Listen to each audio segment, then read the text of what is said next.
Denise, are you ready?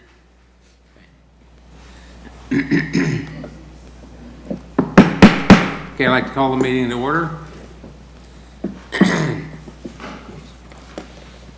So if we could stand for a moment of silence and the Pledge of Allegiance.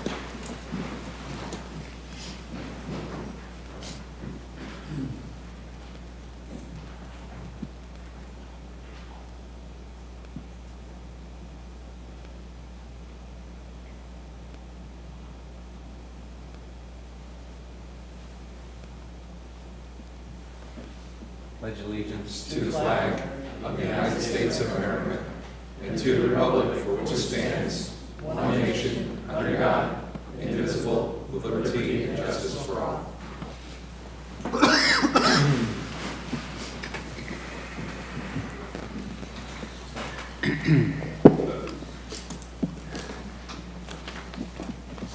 Madam Clerk, if we could have the roll call, please. Mr. Jamie Girardi. Here. Mr. Peter Pompous. Here. Mr. John Moody. Here. Mr. Christopher Poole. Here. Mr. Chris Williams. Here. And Chairman Charles Gregg. Here. And proof of publication. The items were advertised in the Tampa Bay Times on January 24th, 2024, and February 21st, 2024, or by affidavit of certified mailings in St. Louis. All right, thank you. So we have minutes. Yeah, there are two minutes to approve. I guess first let me make a motion to approve the minutes from the November 16th meeting. So I have a comment on the second one. Okay, we have a motion, a second. We have a second? Second. Okay. All in favor signify by saying aye. Aye. Opposed, like sign. And on the minutes for the January 18th meeting, I think it's item P16. I think Chris Poole was absent, but he seconded in the minutes. If somebody could just verify that. I'll make a motion to approve with that revision. Second. Okay. Further discussion? Not, I'll signify by saying aye. Aye. Opposed, like sign. Okay. Chris, that was pretty cool the way you did that. I know. Yes. It's amazing. Yeah. Okay. So I'd like to welcome everybody today and say that we are the Planning Commission. We're appointed by the Board of County Commissioners and we meet twice monthly. We serve as a local planning agency and we hold public hearings and transmit to the Board of County Commissioners our recommendations on comprehensive plan amendments, land development code amendments, rezonings, and conditional use amendments. The Planning Commission is the final decision-making body for special exceptions, certain appeals, variance requests, and certain alternative standard requests. However, final decisions may be appealed to the Board of County Commissioners. If anyone is in opposition to any development code amendment, rezoning, conditional use, or any item where the Planning Commission transmits a recommendation to the Board of County Commissioners, it will be important for you to attend the Board of County Commissioners meeting.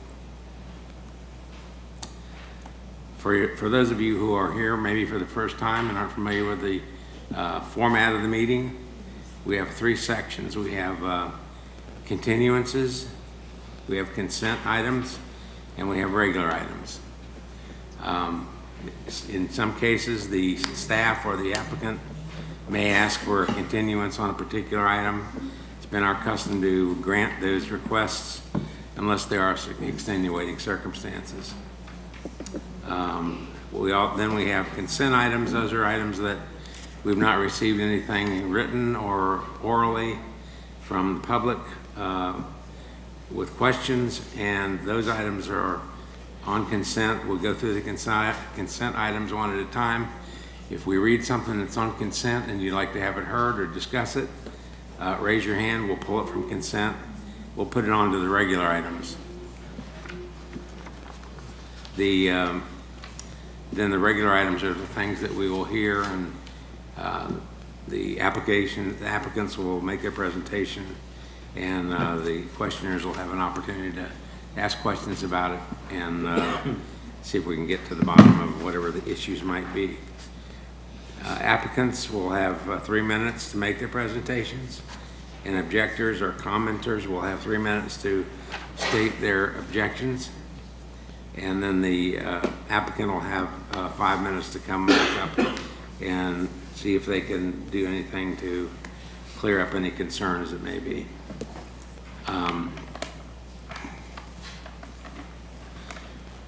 We usually give time, extra time to people to speak, but only if they contact us in writing 24 hours prior to this meeting. And I don't believe we've had any written requests. Is that correct? That's correct, Mr. Chair. Okay. Okay, so this is a good time if you have a cell phone with you, and most of you do. I see some of you are texting at the moment. This is a good time to turn it off so that it doesn't go off when somebody's speaking. And before we start the meeting, we want to open the meeting for public comment. And but also, I'd like to introduce to you a great friend and a good employee of the county, David Engel. And I think he's here somewhere. Thank you. There you are. I saw you over there somewhere. Yeah, as soon as I got my job, I went under the desk. David's going to give us some information about his job and what he sees his new job at the county and what he sees as, you know, the path for the Crick County going forward. Well, thank you very much. David Engel, I'm the Director for Planning and Economic Growth. I've had a variety of opportunities here in the county to assist with our purpose and our goals and our mission. And I have a new position now that I'm going to be providing leadership to planning, zoning administration, land development processes, as well as economic growth. So many of you view me as more of a business guy, but I have a master's in city and regional planning from the Blasting School at Rutgers. I've been a planning director, worked in the planning consulting business for about 8 or 9 years. And I've worked for large corporations as well as over 10 years in Wall Street. So we got a lot of tools, and you know, I'm good at assessing organizations. And I have to tell you that our team in planning is bright, talented, and engaged. And it's my goal to teach, mentor, and develop people. The Board of County Commissioners and our county administration has directed me to be more focused on the planning side. We're just not administrative processors. We want to make Pasco County live up to its aspirations and also its potential. So we're working more in a collaborative context with our development community. And one thing I've noted, and I've worked with planning commissions and planning boards throughout the Eastern Seaboard, you are our local planning agency, and we want to engage you to start doing planning work and not just reviewing development applications. So more to come on that, but I look forward to working with everybody, and I'm very accessible. Please contact me if you want to talk or have any questions. Thank you. Yes, thank you, David. We're very fortunate to have you, and I appreciate you taking the time to come up and tell us what your plan is. So we're looking forward to working with you. Yeah, and I'll probably be the first one to be kicked out, but you know, that might be a good thing. All right. Mr. Chair, we do have someone signed up to speak during public comment. So Okay. if that's something we're ready for. All right. Yes, we are. Who's here to sign? Who's here to speak? Miss Nancy Hazelwood is here to speak. Okay.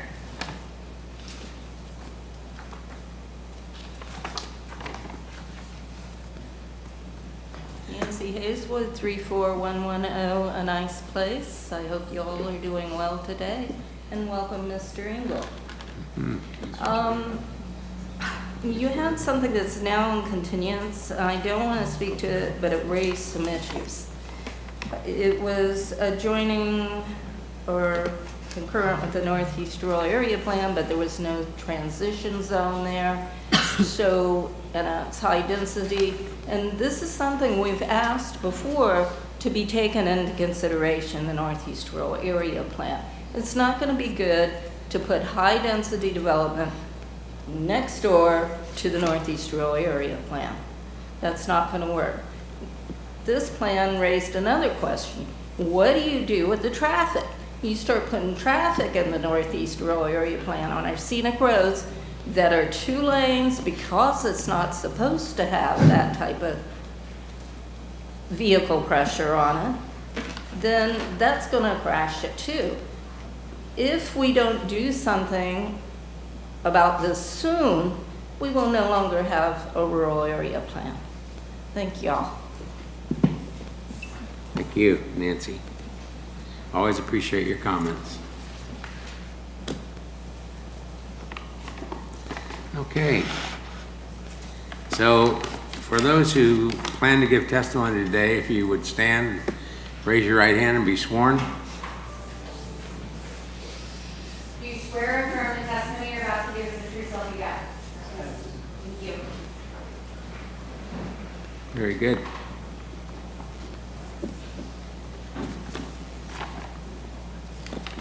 All right, are you ready, Denise?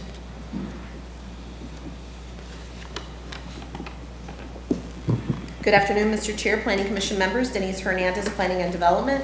We're going to start on item PC3, which is PEG 247702. It's a zoning amendment, Anclote River Resort, MPUD, Master Plan Unit Development. The request is to continue the item to the March 21st, 2024 Planning Commission meeting at 1:30 in Newport Richey. All right, is the applicant present? Anyone here to object? Okay, I see no objection. Following item is item PC4. It's PEG 247683. It's a zoning amendment in the name of Crossways MPUD, Crossways 301 LLC. The request is to continue the item to the April 4th, 2024 Planning Commission meeting at 1:30 in Dade City. And is the applicant present? Anyone here to object? Okay, Following item is item PC5, PEG 247737, zoning amendment in the name of Orange State MPUD Master Plan Unit Development, Orange State Enterprises, Inc. The request is to continue the item to the April 4th, 2024 Planning Commission meeting at 1:30 in Dade City. all right, is the applicant present? Okay, anyone here to object? No objections. Following item is PC6, which is PEG 247775. It's a zoning amendment in the names of Thomas Lee and Kimberly Ann Samanek. The request is to continue the item to the March 24th, 2024 Planning Commission meeting at 1:30 p.m. in Newport Richey.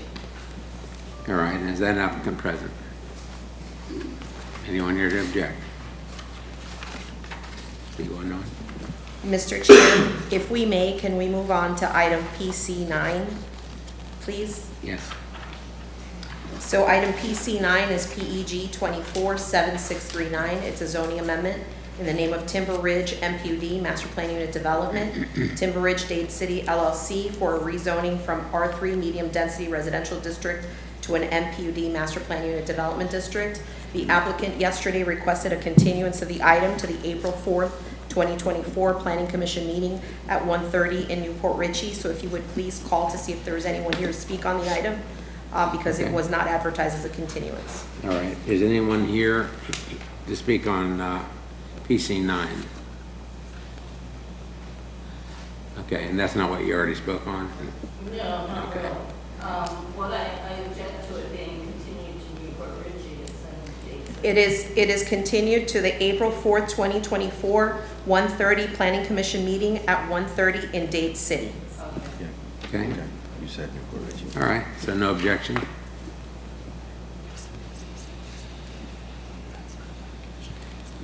Okay, so we're taking that off consent. 21st.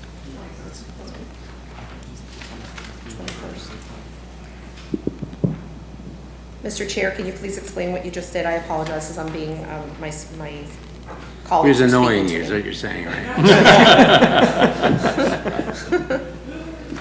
So on PC6, just in case I may have stated the wrong information, the request is to continue the item to the March 21st, 2024 Planning Commission meeting at 1:30 p.m. in Newport Richey.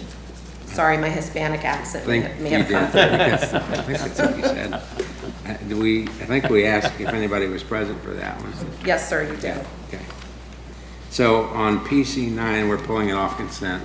Well, PC9, there is nothing putting to it on present to you today continuance. because it's a continuance. Right. So I had explained to Ms. Hazelwood that the board has a policy that if the person wants to speak to the item, even though it's a continuance, that person, and please, I also defer to my colleague Elizabeth Blair with the county attorney's office, but if the person wants to speak to the item today, they do speak to the item, they cannot speak at the date it's actually going to be heard on. Correct. Yeah. So Ms. Hazelwood can make that decision if she'd like to, but there's nothing to present to the planning commission today because the presentation would be a continuance. Okay. All right, so you want to go back to the 7? Yeah, so do we want to hear from Ms. Hazelwood if she wants to speak today? I think she doesn't. Okay, thank you. Great, thank you very much. So we're moving out now to item PC7, which is PEG 247765. It's a zoning amendment in the names of Dempsey and Daughters, Inc., Dempsey and Daughters, for a change in zoning from an R2 low-density residential district and a C2 general commercial district to a C2 general commercial district with a voluntarily agreed upon deed restriction that limits the uses or has the uses for commercial, which is also known as the Live Local Act restriction. Comes here with a recommendation of approval. Okay. Is the applicant present? That's on consent though, right? It is on consent. We need It's to a take care of the consent item. continuance. Do you want to do the continuances? Approve the continuance. So that's going to be continued. No. No, it's a consent item. We switched over. We haven't made a motion yet to approve the continuances. Do we want to Oh. do that? Yes. Yes. I'll make the motion to approve the modified continuance agenda, adding PC9, correct? PC9 to the continuance agenda. Second. You have a motion and a second. All in favor signify by saying aye. Aye. Opposed, like sign? Okay. Thanks for keeping me straight on that. Sorry about that. I could have made it easier. Just made a motion. Okay, moving back to PC7, would you like me to read that into record as well, again? Yes. Okay, perfect. PEG 247765, zoning amendment in the names of Dempsey and Daughters, Inc., Dempsey and Daughters, for a change in zoning from an R2 low-density residential district and a C2 general commercial district to a C2 general commercial district with a voluntarily agreed upon deed restriction that restricts the uses or makes sure that C2 uses are the uses that will be actually used on that piece of property, which is also known as the Live Local Act deed restriction. Comes to you with a recommendation of approval. Okay. The applicant present? Anyone here to object? Okay. The following item, PC8, will be pulled. There's someone here to speak on that item. And also, as well as item PC10, there's someone here to speak on that item also. Okay. So we're going to move on because PC11 will have a presentation for you. We're going to move on to item APC12, which is in your addendum. And that item is PEG 240068. On this item, you're sitting as a local planning agency. It's a comprehensive plan amendment, CPAS 2419 for Finlake Commercial Center. It's for a small-scale comprehensive plan amendment to the future land use maps 2-15 and sheet 01, amending the land use classification from Res 6 residential 6 dwelling units per gross acre to COM commercial on approximately 3.49 acres of property that's located east of US 301, approximately 750 feet south of US 98. Comes to you with a recommendation that you find it consistent with the comprehensive plan and recommend approval to the Board of County Commissioners. Okay. Is anyone here to speak? Yeah. Okay. Anyone else? Just one Sorry, person? I did write that it was pulled. I apologize. Okay. So we'll pull that one then. Yes, sir. I did write that that one was a pull. I just Okay. overlooked No my own problem. handwriting. No, that's all So I right. apologize. So that concludes your consent agenda. One consent. Motion to approve the one consent item of PC7. Second. We have a motion and a second. Further discussion on the motion. All in favor signify by saying aye. Aye. Opposed, like sign. All right.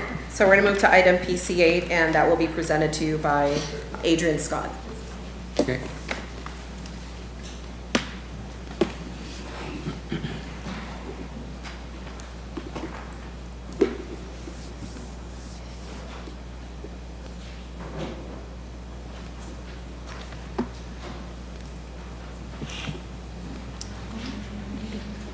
Good afternoon, Adrian Scott, Planning Services.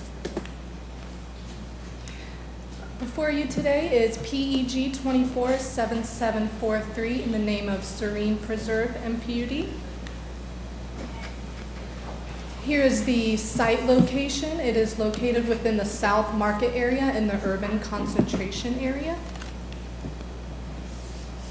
This is a zoning amendment, rezoning from ER, estate residential, to MPUD, master planned unit development, to allow for the development of a maximum of 37 single-family detached homes with a combination of 45 and 50-foot lots on approximately 26.6 acres.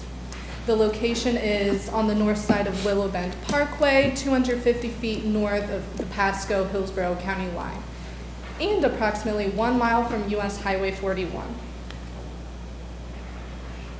Here is the aerial view, and as you can see Hillsborough County on the other side. And the context map with a 1,000-foot buffer. And an image of the master plan. And the non-binding concept plan. The applicant is seeking to have a variation for 901.6.d.11 to not provide interconnects to the north and west of the subject site. Staff analysis on that is per LDC section 901.3.m.1. In cases where a project site is located right next to an existing platted single-family residential subdivision with no available roadway points of connection, these projects are exempt from cross-access to other adjoining parcels. And as there is an existing platted residence and wetlands surrounding the project site, staff agrees that the proposed connections as shown on the MPUD master plan meet the intent of the LDC. We recommend approval of the requested zoning amendment to the Board of County Commissioners. Thank you. I do want to read one correction into the record on that one. The applicant did meet with the property owners for the property that is to the north of it, which is the Willow Bend Unit J. And they've asked, they're going to place a note on the MPUD master plan. It'll be note 8. So if you look at the MPUD master plan right now, it ends at note 7.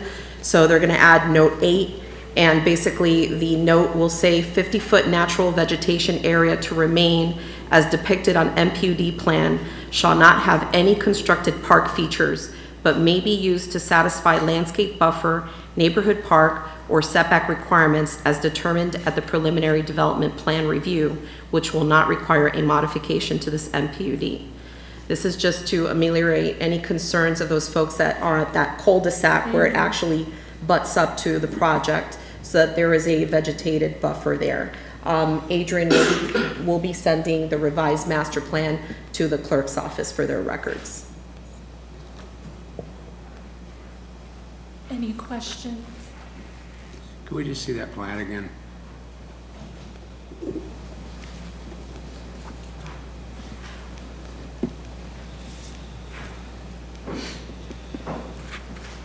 No, with the lots on it, I'm sorry. The non-binding. The non-binding one.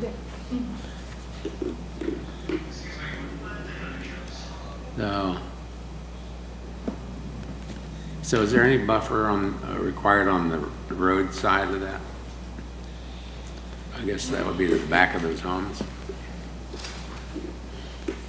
There will be a buffer required. Brad Tippin may be able to answer that question as to what the width of that buffer will be. But yes, there is a buffer required under the code. Okay. Who would be answering that question? Brad Tippin? I told you, Brad. You can run, but you can't hide. Yes, there is a buffer along the roadway, and you can increase that if that's something that you would like to see something special. You can change what's in the code, but there's a code required buffer. What is it? What do you know it offhand? I don't know off the top of my head. Does that buffer require a wall or a fence? No, not along the roadway.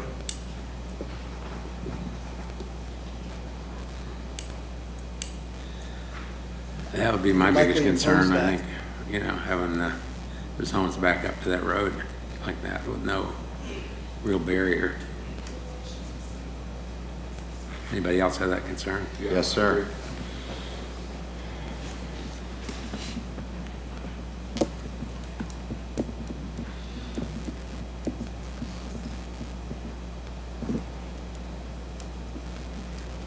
I think a wall would be ideal. At least a fence. What do you think, Liz? I would think any owner in that's gonna want it anyway. Yeah. That's a pretty heavily traveled road. Yeah, I could see a car going right into one of those houses. Yep. It's kind of a raceway through there. You can absolutely request that, and I'm sure that that's not going to be a problem for anyone. Okay. We can do that. All right. Is the applicant present? Sure. Barbara Wilhite, 6327 Grand Boulevard, Newport Richey. For the applicant, my team has advised we'd be happy to add a specific condition requiring a 20-foot buffer and a 6-foot PVC fence along Willow Bend Parkway. That exceeds the code quite a bit, and I think it addresses your concern. Yeah, primarily it does, yeah. The rest is my concern. I mean, even a concrete wall, a car could come through, but yeah, there definitely needs to be something there more substantial. Understood. So, all right. I don't have a particular presentation. I Okay, think staff covered that's things fine. very well. And Is there anyone else here that, from the public that has comments or concerns? Okay, any more questions from up here? Suggestions? I mean, be okay with just a PVC fence as opposed to a wall, masonry wall? I mean, I know the car would go through both of them, obviously, but wall would slow them down a little bit more. I would think that would be a feature for anybody buying a home there. That would be a positive. Yeah, I'm happy to listen to anything. So is this a D2 buffer or a D3 buffer that's required?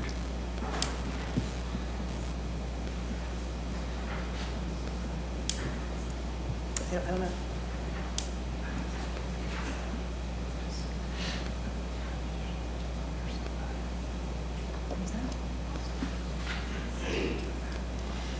I think it would be a D1.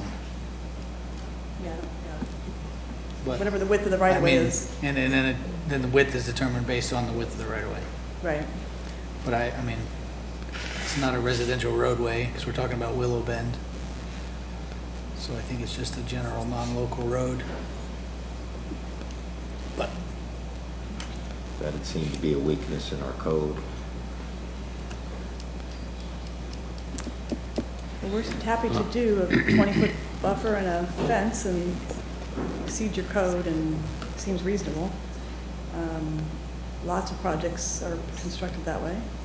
A wall would be very expensive. That would be If you'd like to come up, we need your name and address. Are you speaking on behalf of the applicant? No. All right. Anyone else to speak on behalf of the applicant? Okay. If not, then come on up, please. State your name and address. And have you been sworn? Yeah. Okay. I'd just like to point out the... Your name and address. Sorry, my name's Brian Goodfellow. My address is 1436 Bentville Court. I've lived in Willow Bend for 25 years. Okay. First of all, I'd like to point out that the fence on the north side of Willow Bend Parkway, all the way from Collier to the end of Willow Bend, is a block wall. Mm-hmm. I don't know that a PVC fence would be suitable in that new proposed area. Anyway, as I said, my family and I have lived in Willow Bend subdivision for 25 years. During that time, we have witnessed many changes to the area, some good, some not so good. The connection of Willow Bend Parkway and County Line Road ended the peacefulness of this community. Traffic on Willow Bend Parkway is ridiculous and is now sarcastically referred to as alternate 54. Adding to the traffic will be the townhomes now under construction on Willow Bend Parkway towards US 41. Now there is this plan to build an additional 37 homes on Willow Bend Parkway. This will further add to the traffic congestion. Next is, I'd like to point out what about the impact to the environment? Has there or will there be an environmental study for the proposed development? There are gopher tortoises living in this area, and they are protected species in Florida. There is a process for notifying Florida FWC to analyze the situation and arrange for the safe capture and relocation of these animals. Has PWC been contacted regarding this issue?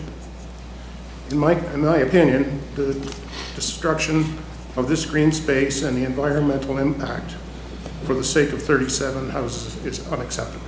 Thank you. All right, thank you very much. See if we can get those questions answered for you.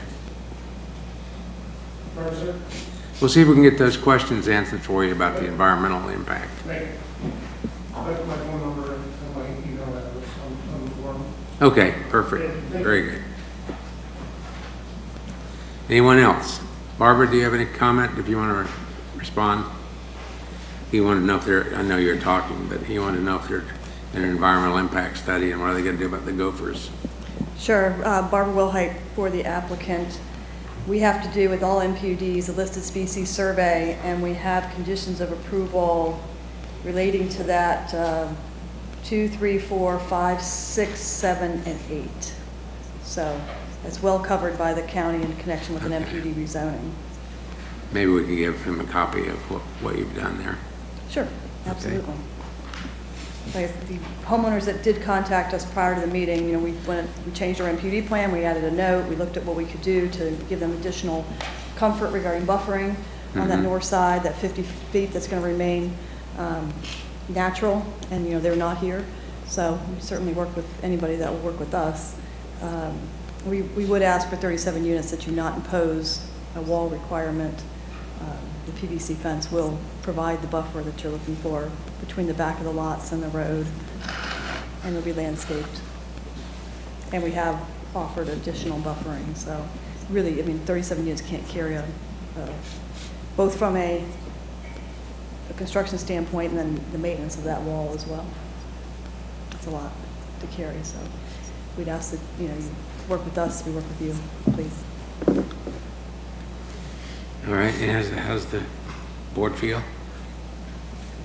Jamie, I'm not trying to be argumentative, but I'm looking at the section 9052, and I think this is a D3 non-local roadway residential buffer, which would require either a berm, a wall, or a hedge, somewhere between 6-foot minimum and 8-foot max height, no wooden fences. Is that right, Brad? That's correct. It'd be a D3. You can require one of those options if you don't want the hedge, if you prefer it to be a fence with the landscaping in front of the fence, between the fence and the road, with the trees and whatnot. You can make those types of requirements if that's what this commission would like to do. So, question, if it were to be a PVC fence, would that be maintained by the lot owner or the HOA?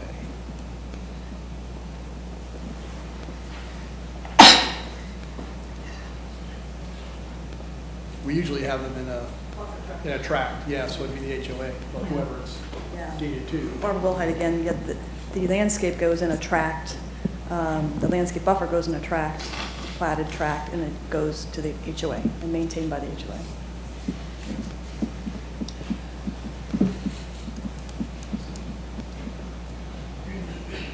I know it's more expensive to construct, but to me, it seems like it would build value. Those lots and those homes would be worth more. Yeah, I think about River Crossing Boulevard to Cubulus, where you're driving down those are, they're collector arterial roadways, and they're lined with brick walls for those people's rear yards. And when you have single family detached, you're gonna have children, pets. I think to the neighbor's point too, I mean, I travel this road quite frequently, and it's walls that are north and south of the road there. For the most part, it's not PVC fences, so PVC fence is kind of out of characteristic with what's there. Can we see like a street view of that, what the neighbor was testifying to?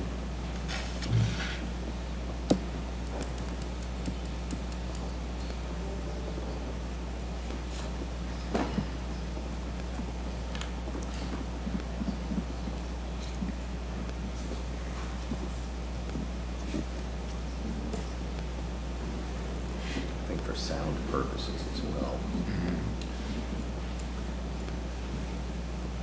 Developers gonna get more money having those lots with a better area. Yeah.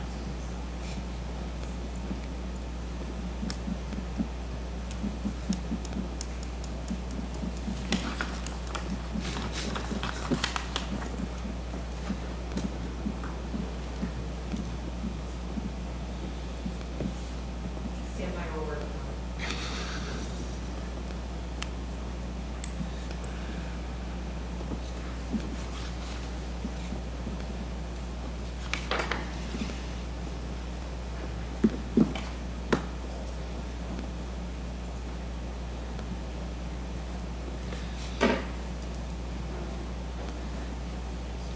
Probably need like street view, Google.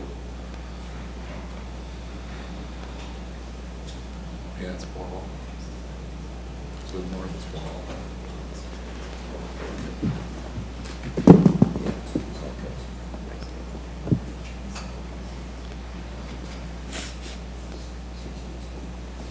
This goes around the corner. This is the second one.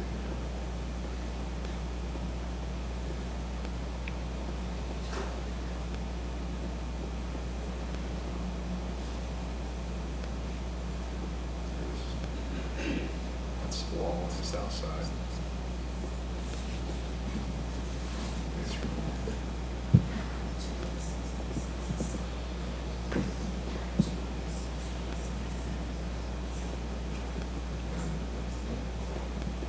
going all to the south is New Circle Road.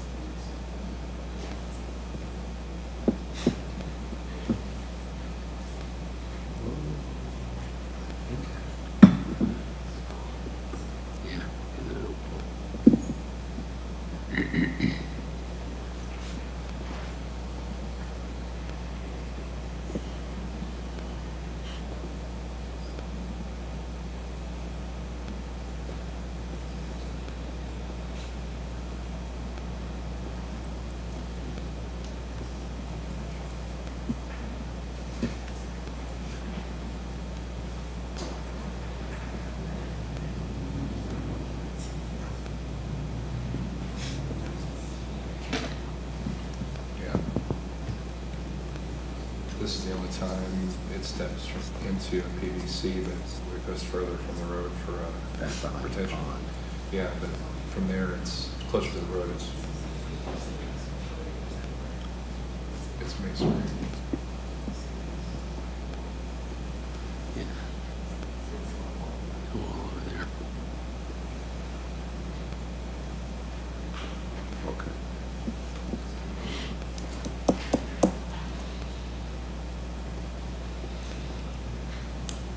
Is that, sir, is that the wall? Or can I ask him to come back up so I can ask him a Yes. question? Sir, would you please come back up?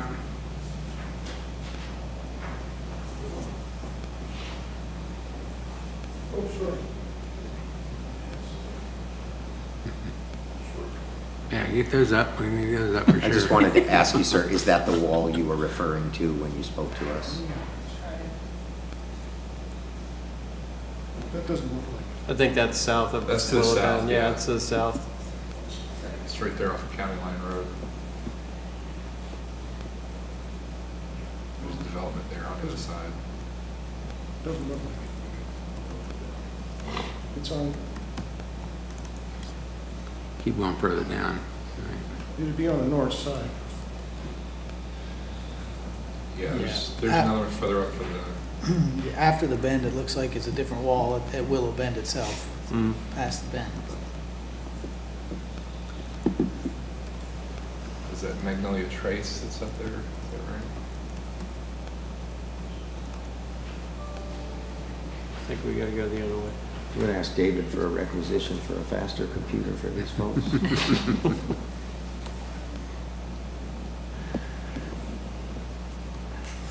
You heard that, David. Is David still here?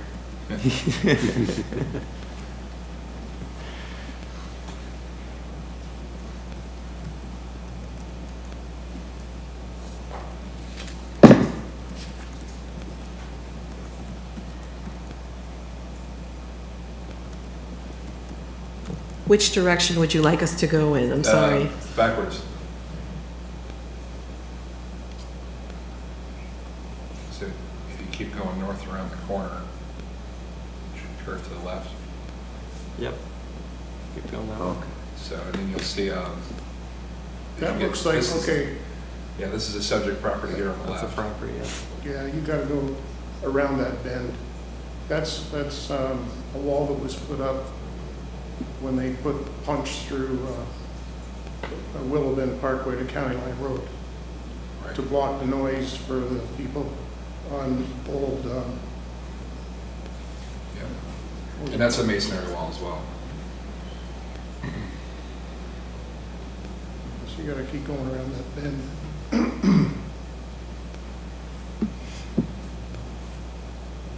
On the left there, that's where I think you're proposing to put those houses in. Yeah.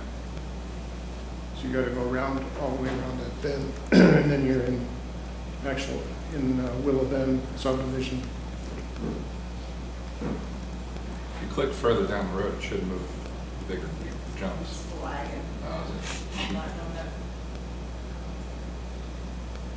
It's oncoming.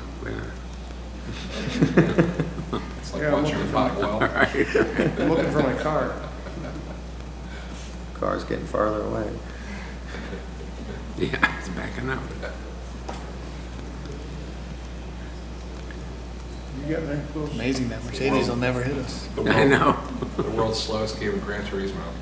So it looks like there from, I was doing online, back in the back, it looks like there's a You're- combination of different things there. There's one, Willow You're Cove. coming up on it here on the left. You'll Willow see it Cove here has in a a second. wall. The other subdivision has a pond in front with a picket fence behind.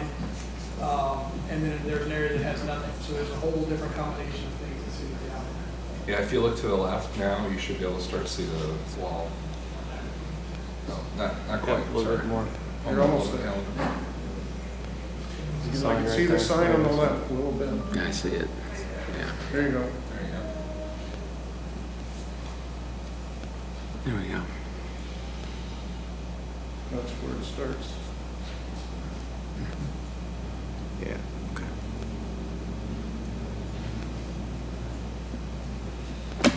Okay. So, All right, that's the wall you were talking about, sir? Yes. Okay. And then there's more wall. When you get past Magnolia Trace, there's cement wall, block wall, whatever, on the left also that runs up to, what's the next one? Sir, did you mention you live in that cul-de-sac right there? Is that correct? Yeah, on the left, and Okay.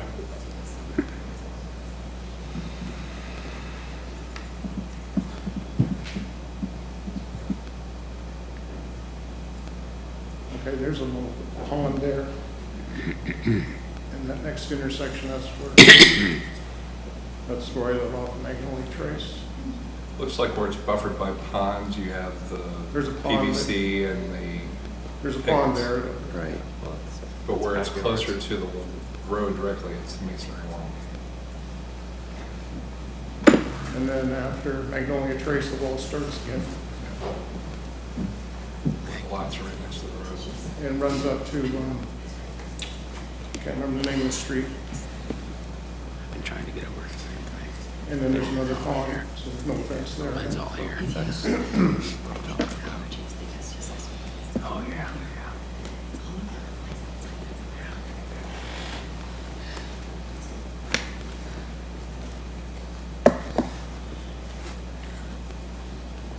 I think we have a pretty good idea what's there.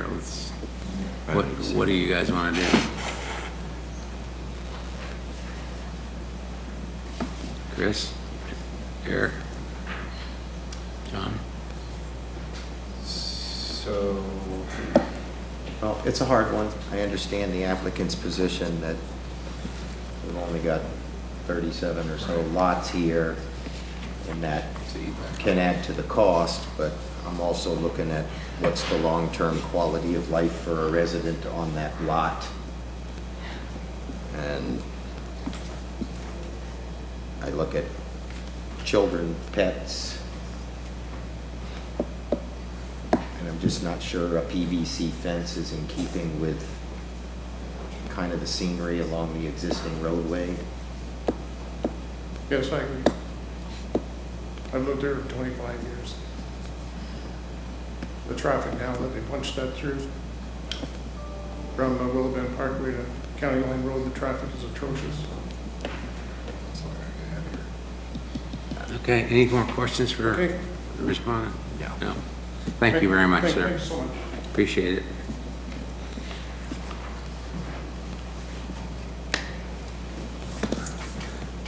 So my client will agree to do a precast wall behind the houses. We do have sections of our plan, we don't have houses abutting, so we really don't want to put a wall in front of the pond, but we could certainly put a wall in front of where we have houses abutting Willow Bend Parkway. And in that area where we put the wall would be 20 feet. So And it the, would be a tract with the HOA maintaining it. okay. Can we see the plat again, please, so we can see where that wall would be? we know it's a non-binding concept. There's not much else you can do with it. Yeah, it's not much else you can do with it, that's true. So where would the wall not be? Where you can see where there's a pond. On the very end? Yeah, on the very end, and then up towards the But you would north put where them, it's gonna you'd stay put them along the natural. lots that, Correct. that front Willow Parkway. Correct. where Yeah, Willow that's Bend the Parkway. one thing we're concerned about. To me, that's reasonable. So not there. Not there and not And, not there. Okay. Just keep that natural looking. Just have a new battery in that thing. Yeah. Burn a hole in the street. Definitely could see it. Thank you, Ms. Well, I appreciate that. Yep. So do I hear a motion? I think I heard the makings of a How motion. do we word that? So I would move to approve or recommend approval with the addition of a masonry, whether that be precast concrete, brick, whatever, wall for the lots that back up to that front or that have any frontage or in this case rearage along Signage. Willow Or Bend signage. Parkway, and I appreciate the applicant offering that up. And then, sir, just to clarify one of the questions that you had about gopher tortoises, there are conditions in the MPUD that require them to conduct all of the necessary gopher tortoise surveys, do any relocation if necessary, and we're not living in the days where we can do takes of gopher tortoises. They have to be captured and relocated to a preserve, so these are things that are addressed. Okay. So is that a motion? I'll second. Thank you. We have a motion and we have a second. Any further discussion of the motion? If not, all in favor signify by saying aye. Aye. Opposed, like sign. Motion carries.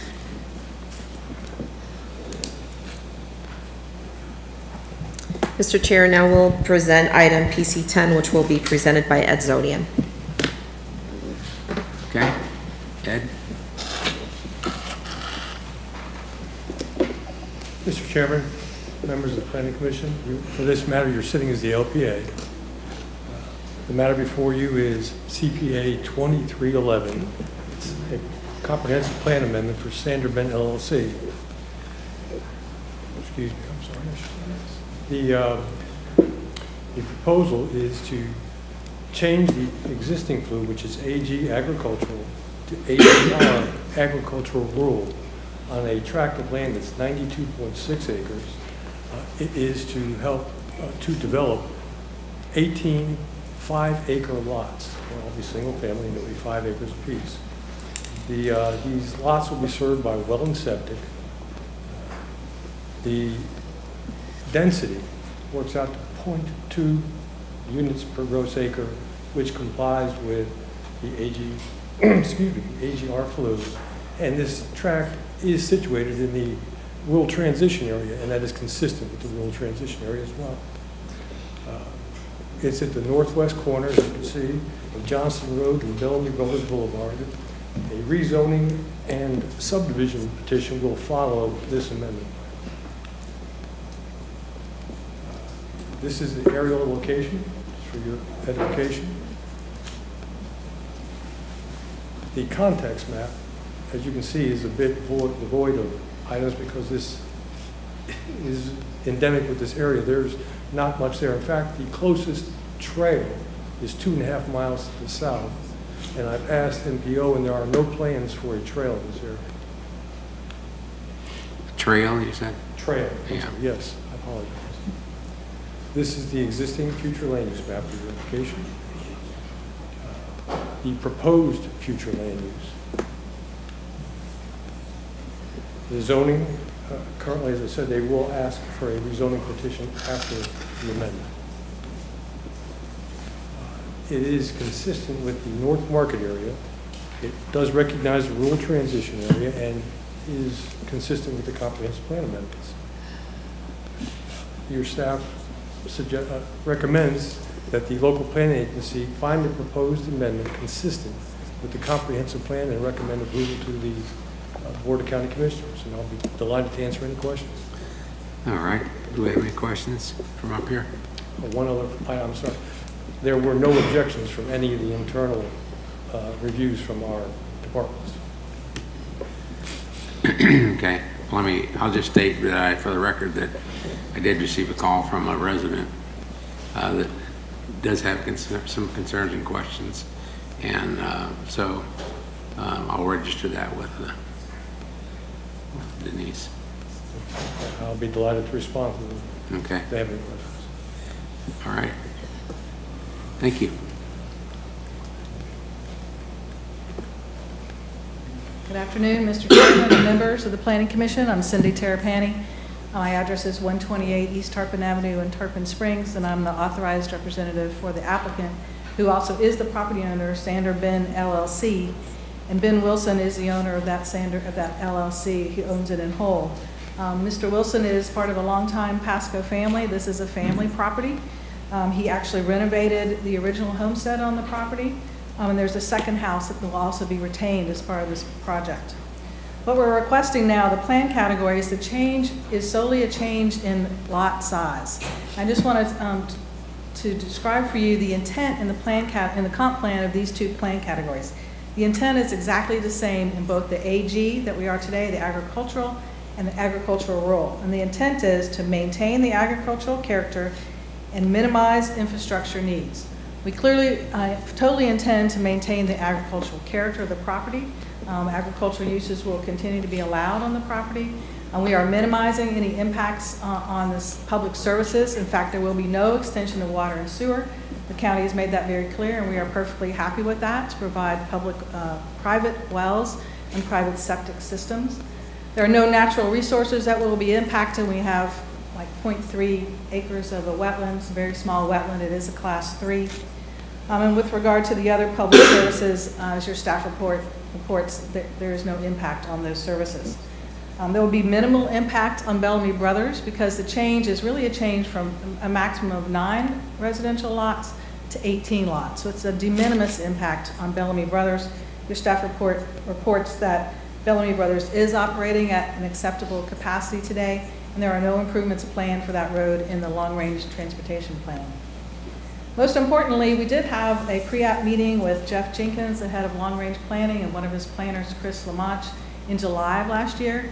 And they saw this as consistent with the rural transition area in which we're located, that rural transition area is really serving as a transition between that State Road 52 very urban corridor that you're very familiar with, and all those large lot mixed-use projects along 52 between 41 and Bellamy Brothers, and actually extending to the interstate, and the rural area, which is to the east of this site. It's to the east side of Bellamy Brothers. So they really saw that as consistent with the rural transition area. It's not suburban in any way, shape, or form with the size of the lots, with the uses that would be allowed on the property, and the lack of public water and sewer to the site. So again, all private well and private septic.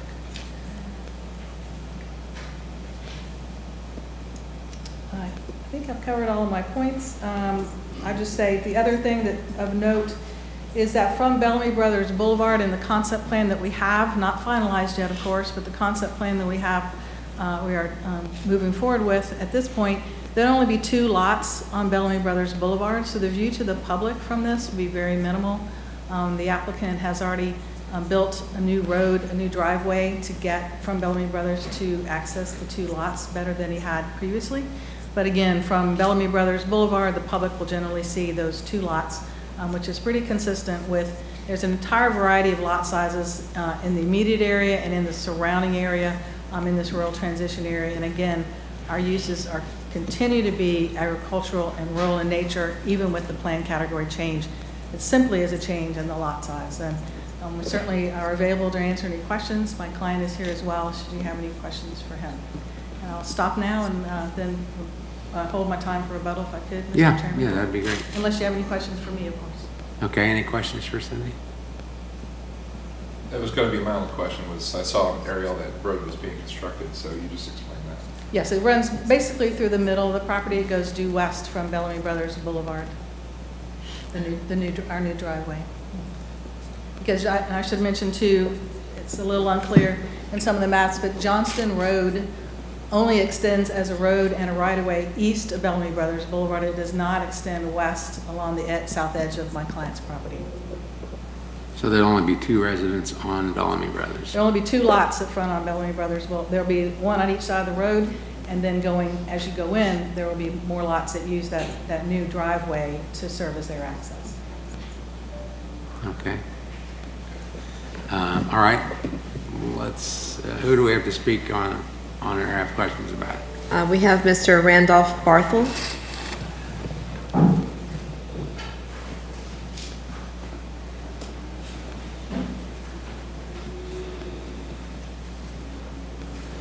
Good afternoon. I'm Randolph Bartle. We're property owners directly. Randy, your address, please. 26345 Bayhead Road. Okay. We are property owners directly west of this and south of this. I believe in private property rights, but I also am kind of anti-development. Pasco County has put out a program. I can't remember if I can get the way it was placed, the way it was stated, but the idea was that in Pasco County you have urban amenities and rural character. The problem is the rural character is shrinking really fast. And just as a short list, in the last several years, we've lost large ranches, large pieces of property have been developed. Cannon Ranch, Two Rivers is being developed. Starkey's is almost gone. McKendree and Croft property is just about gone. K-Bar Ranch is almost gone. Kirkland Ranch is down to just maybe 40 acres. There's not, development just seems to always be approved. No matter the size or the result or where it just seems to be approved. The one thing I would try to talk about is the traffic. There's been a big meeting in Darby just recently about the problems with traffic on 581 because it's become a major corridor for people coming from Hernando County, Brooksville, straight through to Tampa to go down and hit the interstate and go to Tampa. In the time from 2017 until 22, there were 5 fatalities on the road between the Hernando County line and Highway 52. And I don't know what it is this year, but in 23 there were 5 fatalities on that same road in the last year. people do not worry about going uphill, around curves, or at intersections. This entrance road looks really nice. Go ahead. No, go ahead. Okay, I'll hurry. The road that goes up is placed between two curves, and if you look at it when you're entering there, and on the inside of the curve, there's pine trees to the south, and on the inside of the curve to the north, there's an oak hammock. So when you come out to that main new entrance, if people come flying around that curve, and they do in a hurry, you can get caught just trying to get out on the road.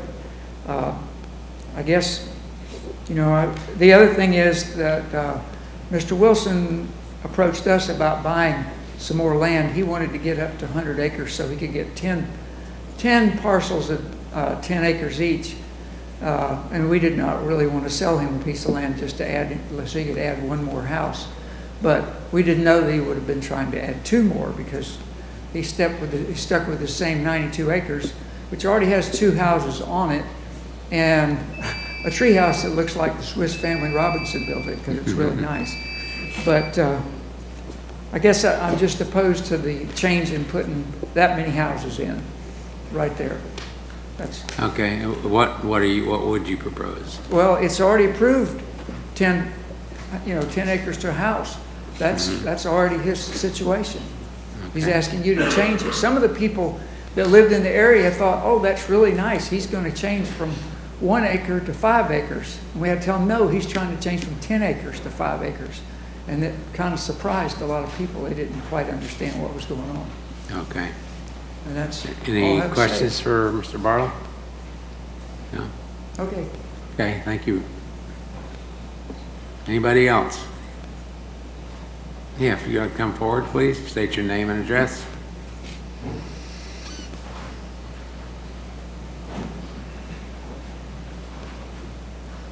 Good afternoon, my name is Daniel Ratterman, 27131 Johnston Road. I own the property directly across from the proposed site.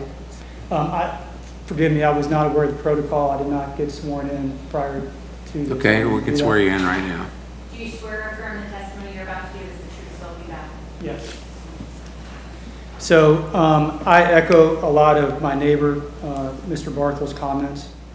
But before I make any additional comments, I just wanted to add one thing. Terrapini Planning Strategies, they represent the applicant, is that correct?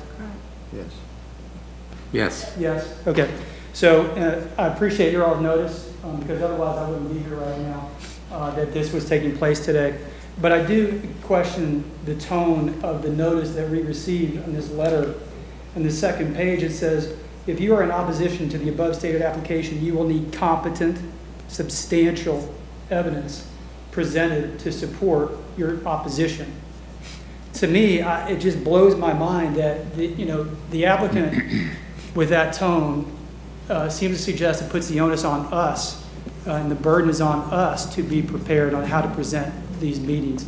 Maybe this is typical language for an applicant. It is. It is, okay. So it's legal language that they have to use. And that's fine, but to me, they're asking for the exception from us. The language is provided to them by the county. Okay, all right. Well, so just to then add to Mr. Barthel's comments, that is a sensitive wetland area directly across from the proposed property that we're talking about doubling the density on. I own that wetland area. It's across Bellamy Brothers. There was a diesel spill that took place back in, I think it was January of 23, maybe February of 23. I spent well north of 5 figures in environmental attorney's fees at my own expense to ensure that that was cleaned up properly. Just because in working with the county and the EPA, I didn't have a lot of confidence that my interests were being protected. And, after certain developments, like Snowcat Ridge, which my neighbors and I affectionately refer to as Wally World, how that ever got approved is beyond me and beyond the knowledge of my neighbors, just because that's completely out of character with the lifestyle that we think that we are here to preserve. Development's going to take place, we get that, but there is a plan in place that allows for the density, and that's what's been approved. If every investor or developer thinks that they can just, appeal for an exception and double the density and change what's already been approved, we're just opening up the floodgates for more and more developments like this. Thank you. Okay, thank you for coming. Anyone else?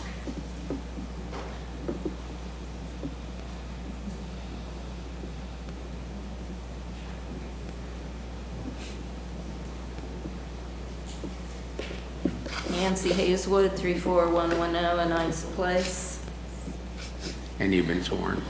Yes, sir, I swore.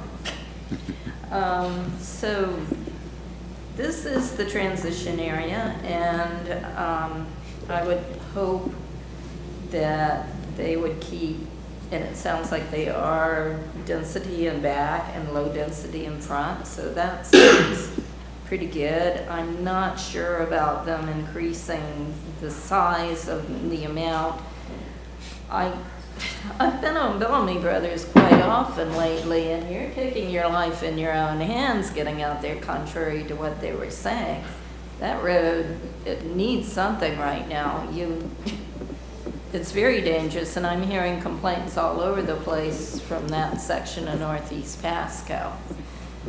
So even putting any kind of extra on there, and again, that is part of the Northeast Rural Area Plan. I don't know. Did y'all put the wrong district on your agenda? District 1. Should be District 1, yeah. What's it say? Does it all say 1? It incorrectly states Commission District 5. We will make a correction and make sure that when it gets to the Board of County Commissioners, it has the correct Commission I'm District. wondering about people that might have been here if they knew it was District 1. But anyways, I like a lot of what she's saying, and I like the low land use, but this is what's going in there, and it could be lower. It could be maybe 5 less or something, just to keep it rural. And it's nice that she's going to try to keep it ag too. That's, it's getting close to where we want to go with all this. Thank y'all. Thank you. Anyone else?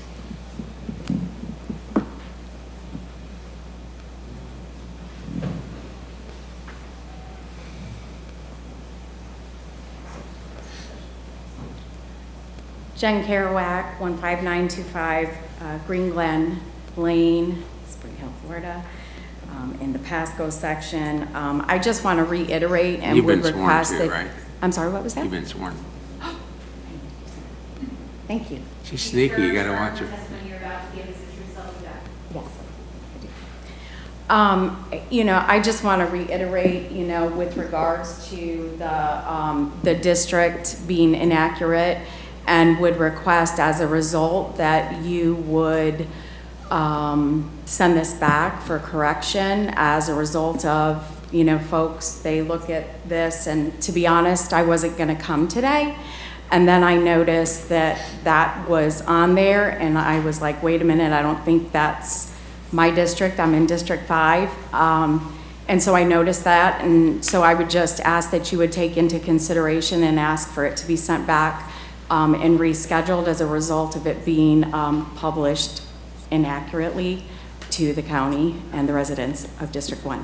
Thank you. All right, thank you. Okay, Cynthia, is that it? Anyone else? Okay. Mr. Chairman, I have a question for Yeah. staff. Denise, can you just confirm the number of units they could do at present? So the property, I believe, is 92 acres. So at present, they can do have a total of 9 units at present, with 1 dwelling per 10 acres. Thank you. You're welcome. Thank you, Mr. Chairman. Again, Cindy Terrapini for the applicant, Sandra Ben, and my client would like to make a few comments. I just want to respond to a couple of things. The commissioner was correct. We used the exact language, notice language that's required by the county didn't alter that in any way, shape, or form, except to add my name, phone number, and address.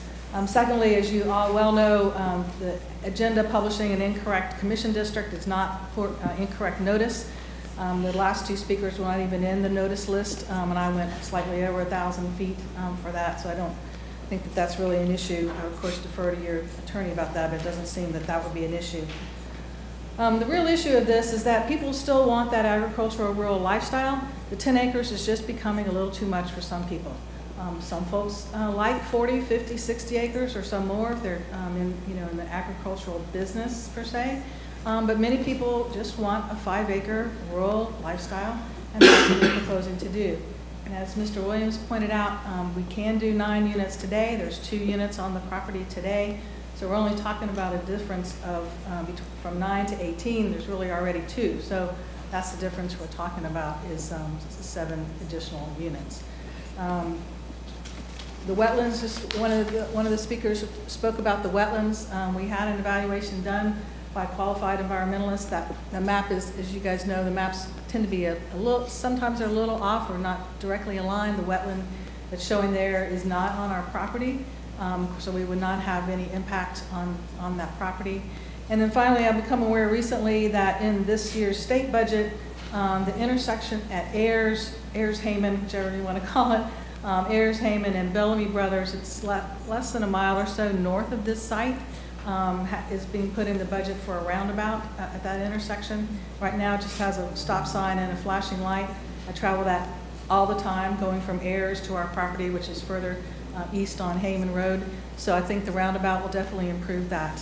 And finally, I would say there was some comment about the curve in front of the property. We're not talking about a super elevated curve or a blind curve or any elevation change in that curve. Is there a small curve in front of the property? Yes, but I don't think it presents any sort of a real traffic hazard, for these homes or other homes within the property. And I'd just like to let my client, Mr. Wilson, speak very quickly if I could. Thank you. Okay.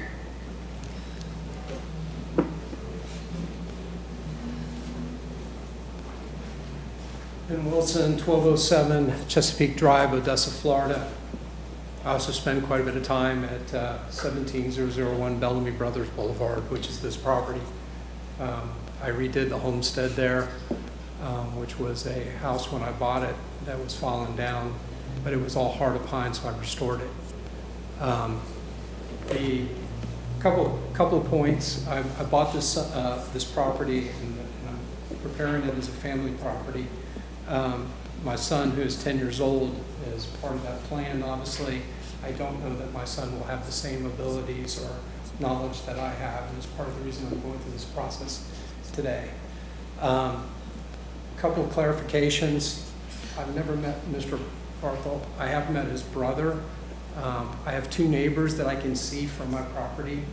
One is Larry Barthel, who's on my north side, and the other is Philip Reinhardt, who's on my other side.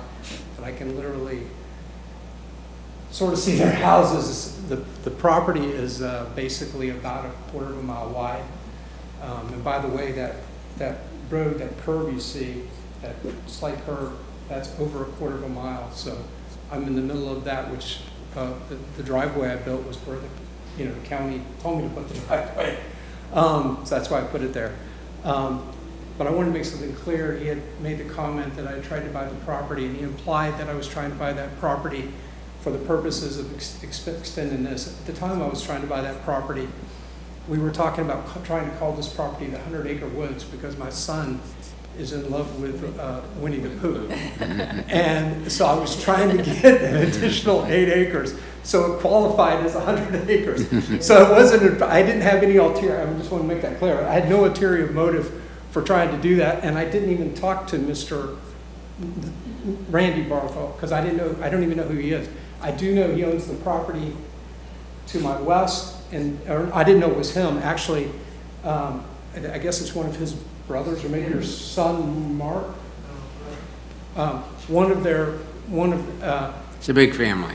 Yeah, one of the family had approached us about working out with them to fix the fence lines that were in bad shape. The property was in really bad shape when I bought it. It was all overgrown, which obviously we worked really hard at. But I did it, we worked together with them. They supplied the material and I paid for the labor to redo all the fences. So like I said, I've never met Mr. Barthel till this Randy Barthel to this day, but my intention is not to create something that's not in line with the area. 5 acres is a really nice place to be able to go and have, you can have a horse, you can do what we do, you can ride mini bikes, you can have a treehouse. My God, what a novel concept. You can have a treehouse on a piece of property. So that's just my reason for what we're doing, and hopefully you will consider this appropriately. Thank you. Any questions for Mr. Wilson? No? Okay. I do have one question, Mr. Wilson. Is there any flexibility in terms of your 18 units? The property, if you saw the driveway, works out that there's 6 5-acre lots on the right, 6 5-acre, so there'd literally be 6 lots coming along the back. I think it would border his property. And then there are 6 lots on the other side, so the road kind of goes in the center. Those 2 of those lots are already occupied by the existing homestead and by one of the other houses. So I'm really only, if you look at it, I'm only really adding 16 lots. 2 are already there. I don't think, I think that's fair, to be honest with you. I think it's a fair use of the property. It's consistent. I've met with several people in the community and they all thought it was consistent. So I'm going to say no for right now. Okay.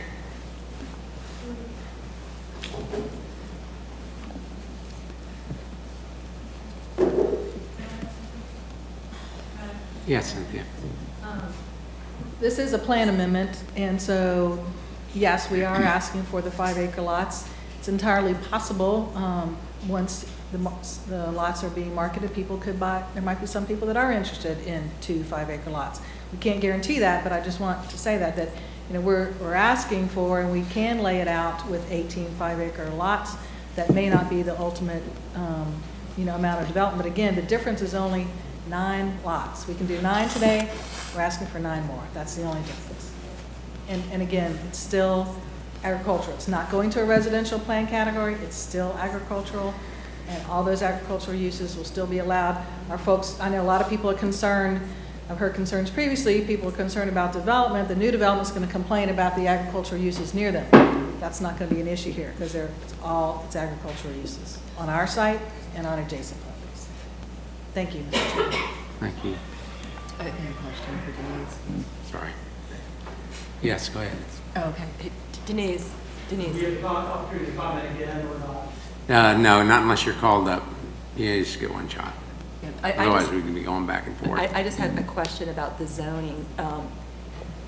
Would the lots be large enough for ag uses under the LDC with these sizes? Okay. Yes, they would be. Yes. Okay.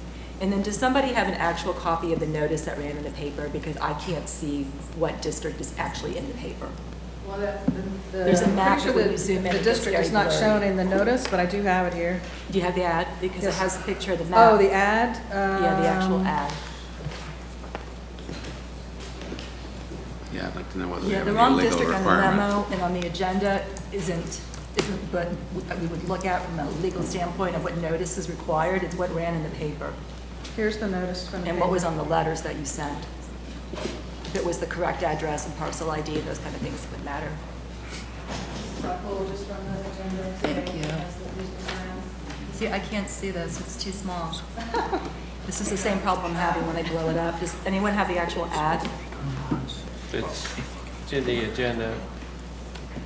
But when you zoom in to try and see the district number next to the map, you can't read it. Yeah, I'll see if I can see it on.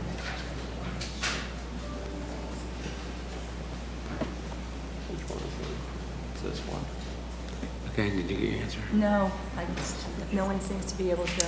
Patty is bringing it up for you. It just, unfortunately, we have the computer is really slow, as was previously stated. Because I have the agenda packet open, but once David, you you zoom heard in that, right? to read it, you can't read it. Okay, get ready to share it.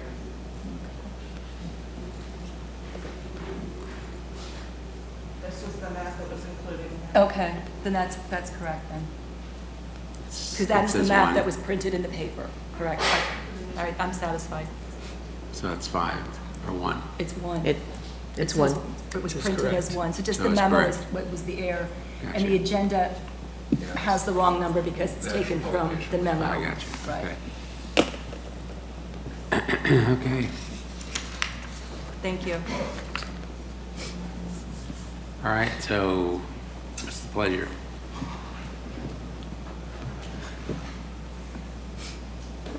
I would make a comment. Is it Mr. Ratterman? Was that? Yes. So just talking, going back to what you were saying about providing competent evidence, or that language you used. The reason we have to do that is it's a quasi judicial hearing. So we can't deny someone's application just based on, I don't think this should be approved, or that's why we have to use that wording, because we have to honor the rights of both sides of people, both the landowner and the people, obviously, that the people that own property I around. understand that now, too, my ignorance, I'm not familiar with So, but I just wanted to clarify that. That's the reason why that we have to have a legal reason for denying an application or for modifying conditions of approval on the application. And that's why it's written that way. Well, this is actually a legislative hearing. It is. So, I'm a little betwixt and between on the thing. Well, I am too. I mean, I'll go ahead. Personally, I'd like one of those 5-acre tracts. I'm just thinking the same thing, yeah. And I'm with Ms. Terrapini. I can't afford the 10-acre tract, but I could probably afford the 5-acre tract. That being said, when I look, and I'm hoping maybe you can help me firm up my thoughts on this, staff. Can we see a zoomed out land use map on this? I saw some AGR near the property, but everything that surrounds it is AG, and this sort of creates an island unto itself. But I wanted to see what is the likelihood that that fills in over time, or...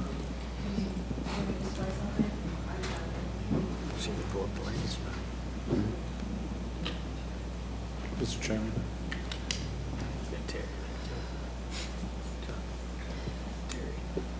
But you want Oh, I'm to see sorry, more of the Terry. county, right, John? Yes. I'm sorry? You want to see more of the county, you just don't want to take I want to see more of, packet. we see 1,000 feet around the property. I want to see... Right, so this is the site here. This is the same thing happening Can you please use a microphone? I need your pointer. Oh. There's one up here. There's a microphone. Always dangerous with the. Watch where you point at. Cynthia? Cynthia? Oh. Do you use the laser? Obviously, I'm technically challenged. So if it's all right, is it all right with you if I stand here and? Yeah, and speak? that's fine. Okay. So this is it has my scribbles on it, so I apologize for that. But just to give you in context, here is, this is the site. This is the preserve, conservation. This is a PD and an MPD project, and it's at, it was at 1 to 5. It was at 1 to 10. Now it's also at 1 to 5, I believe, in the PD. This is 1 to 5, this green color. All of this in here, including the site we're in now, is 1 to 10. So when the larger, and then another 2 sections are about 2 miles down, you get to the State Road 52 corridor. And as you know, those large projects along the 52 corridor extend about, some of them as much as 4 miles north from 52, just in sections. So it's, that's what I think Mr. Jenkins was talking about, is a transition between the very urban activity on 52, which we're not, this rural transition area, which is all the area we're in, and then to the east of Bellamy Brothers Boulevard is the northeast rural area. So there definitely is, the plan category we're requesting is in the vicinity of the site. It's not adjacent, that's true, but it is in the vicinity of the site. Mr. Chairman. Yes. Jerry? McTarris People's Planning and Economic Growth. Pasco Mapper is going to be brought up to help answer Mr. Moody's question. Okay. So just a minute here. So what I'd like to illustrate on the overhead is the relationship of the rural transition area with the future land use categories that are existing within the rural transition area. AGR as a future land use exists within the RTA. That's the reddish or pink flue. So if, Patty, if you can point to the one just to the north. There you go. That's AGR right there. And then if you toggle the flue layer off, you'll notice that it's within the RTA. And there's another AGR, future land use, that's also in the RTA. All the way on the south end, close to 52, I think. The point that I'm making, though, is that the AGR future land use category is consistent with the rural transition area, and the rural transition area is consistent with the AGR flue. Okay, thank you, Terry.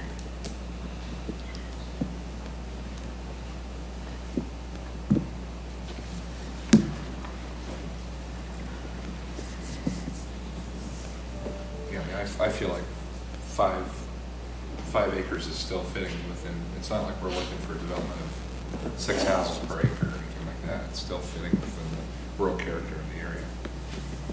That's my personal feeling about it.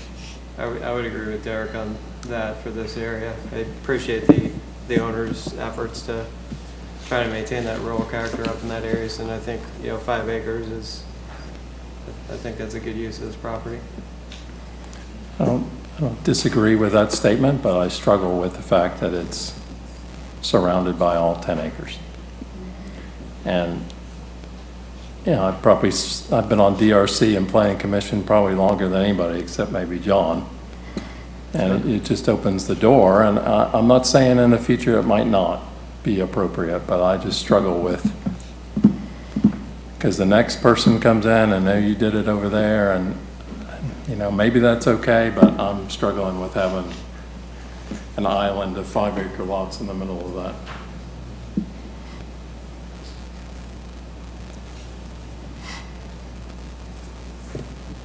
Anybody else?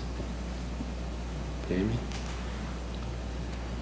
No, I mean, I feel like 5 acres represents a rural transition. But I also feel like there's a lot of controversy right now about what's going to happen in the area that we call rural protection. And I just feel for now, I'd be more inclined to hold the line until there have been more decisions made on what happens with the Northeast Rural Protection Area. I don't want to start biting into that, chewing into that, until those decisions are made. And I'm sure there's going to be a lot of discussion and debate going forward. We've got a new comprehensive plan that needs to be adopted, so for the moment, I'd be a no on this proposal.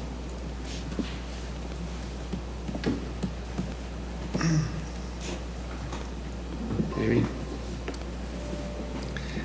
I don't know, as everybody has different definitions of rural, and I mean, we're consistent with the rural transition area. Everything I've heard today, I mean, this 1 per 5 acres is consistent with this rural transition area. There's other areas where that's been established within the same area. We're not talking about the Northeast Protection Area. That's on the other side of Bellamy Brothers. So, I mean, they're maintaining, and I appreciate they're maintaining the agricultural characteristics of the property, and yes, it's smaller than 10 acres. But again, it's consistent, in my opinion, with the comprehensive plan. Yeah. Yeah, I think one of the arguments we would always have to have is that it would have to be, as you said, a competent, substantial argument to vote against it. And unfortunately, it's, in some people's cases, it is consistent with what the plan is. So to vote against it would almost be voting against the plan, and I'm not sure that would even hold up. One of my concerns was the fact that I know in that area they have a lot of hunting and stuff like that going on.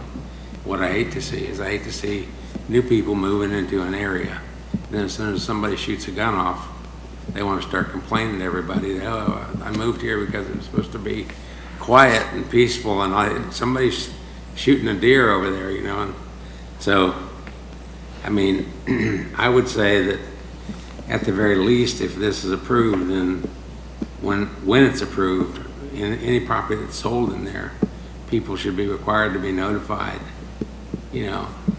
Don't start complaining because there's people shooting or doing agricultural work or anything like that, burning something, or because, you know, they've been there a long time, the Bartle family, and they've done a lot to contribute to the community too. And, you know, I think we need to respect their concerns. So, and I know, Mr. Wilson, I know your background, and I know you're an honorable man, and I know you're doing it for the right reason. Actually, I didn't even know it was your property, but I could see why Larry Bartle and them wouldn't mind being your neighbor. I wouldn't mind being your neighbor. I think if you get to know Randy and his wife, you'll find they're pretty nice people too. So they even like me once in a while. I would be willing to add that as a condition, because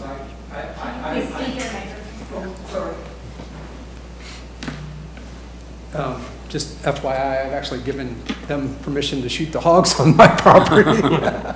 So I'll remember I'm okay that. with gun, I'm okay with gunfire. Does that include planning commission members? Yeah.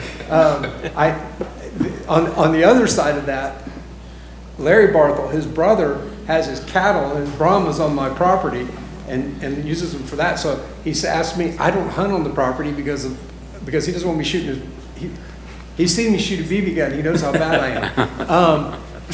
Anyway, so I am fully committed that I would add that to conditions of any deeds that I sold, that the property is rural and would yeah, and always be that way, and don't complain about it, you know. Yeah, I would even.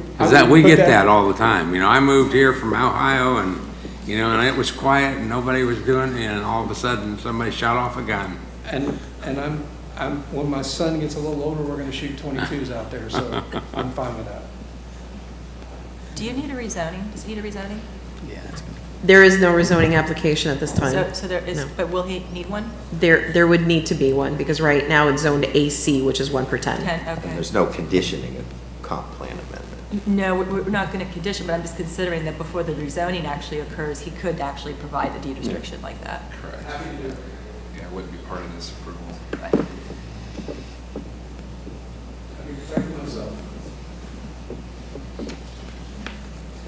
All right. I'll make a motion to approve PC 10. We have a motion. I will second it. Motion and a second. Further discussion? All in favor, signify by saying aye. Aye. Opposed? Nay. I guess we need a roll call. Mr. Jamie Girardi? Aye. Mr. Derek Pontlitz? Aye. Mr. John Moody? No. Mr. Christopher Poole? Aye. Mr. Chris Williams? Nay. And Chairman Charles Gregg. Aye. That is 4 ayes, 2 nays, motion carries. Okay. Thank you for your time, appreciate it. Yep. Did you want your paper back? Even with this too? Thank you. Now if we can just get Ben to bring more of that NVR stuff at 5 acre lots, we'll be in good shape. Yeah, that's right. Yeah, right. Mr. Chair, the next item is APC 12. If we can get folks to please leave the auditorium. Just let him commiserate for a minute.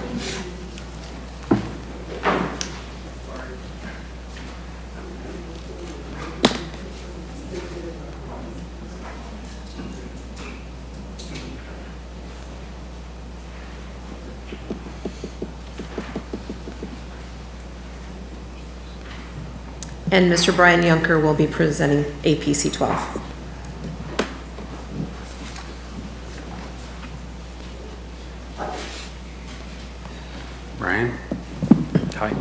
Good afternoon, Brian Juncker with Planning and Economic Growth Department. Okay.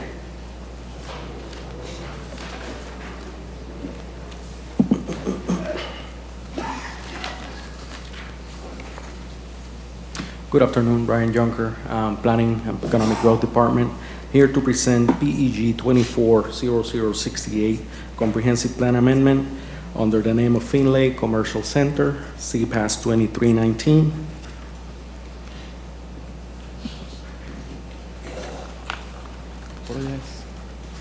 Okay. The proposal, comprehensive plan amendment, the flu change is changing from Rec 6, residential 6, to commercial. The purpose is to allow for 21,000 square feet of commercial on approximately 3.49 acres. The location is on the east side of US Highway 301, approximately 750 feet south of US 98. There will be an accompanying rezoning petition under the number of RC 7788, Russell K. and Lynn Finlake.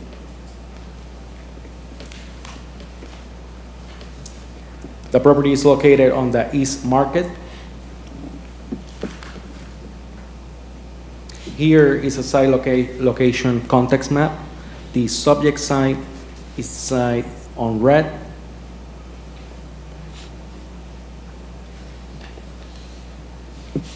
Here is an aerial view of the site.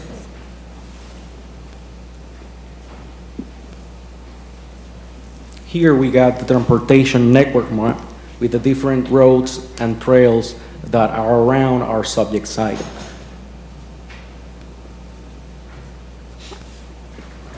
I will need to mention for the record that we do have the Dade City Trail Loop that is a 12-foot wide multi-use trail, 15.36 mile long from Green Swamp Trail Loop to the Willacucci Trail and Hernando County.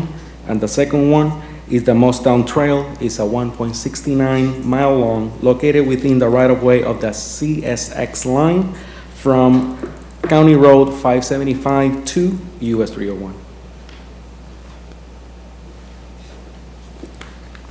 Here is the existing future land use. Is currently residential 6.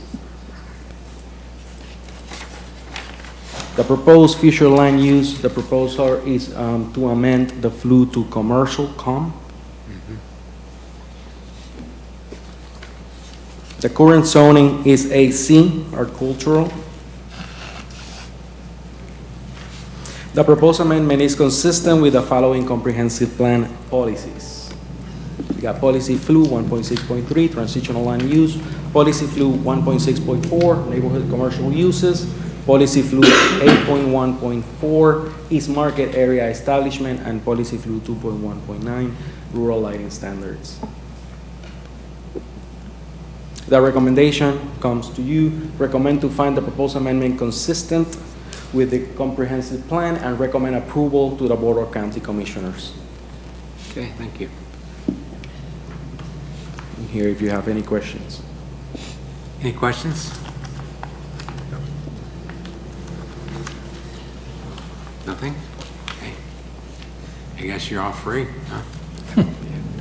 Thank you. Okay, anything from the audience? Yes. Did you want to allow the applicant to speak first, or? That's fine. What I said from the audience, I meant. Sorry. Good afternoon, Ann Pollock with Fletcher Fisher Law Firm representing the applicant. I just wanted to say a few things. I think the staff report, really goes into the status of this property. It is consistent with the comprehensive plan in many different ways. We're proposing a small commercial center on US 301 in an area that is somewhat of a transition between the area to the south and the more commercial area just to the north. We are looking to create something that is also compatible with the general area. It's on 301, and there is a lot of commercial development in the general area, but there's also some residential and some rural as well. most of the commercial that's around is old. It clearly wasn't regulated. It's a lot of recycling places and used car sales and truck repair and other things of that sort. And what we're looking to do is really bring in a transitional commercial use on a property that really is pretty much designed well for that type of use. Our traffic assessment determined that the proposed use would not cause problems. There would be adequate capacity on 301. And in fact, the staff report notes that they are proposing widening 301 from 98, which is really just north, up to US 50, State Road 50. So clearly this is an area that is considered for future development. And what we're hoping is, this is also in the Lakuchi plan area, and I know the county is still working on finalizing that. But we have entered into, or we will, as part of our zoning that we're going through, enter into a deed restriction that will require us to comply with the Lakuchi design standards that are coming in. We are committing to not have certain uses allowed, including what the county staff call dirty uses. And what are those? The uses specifically are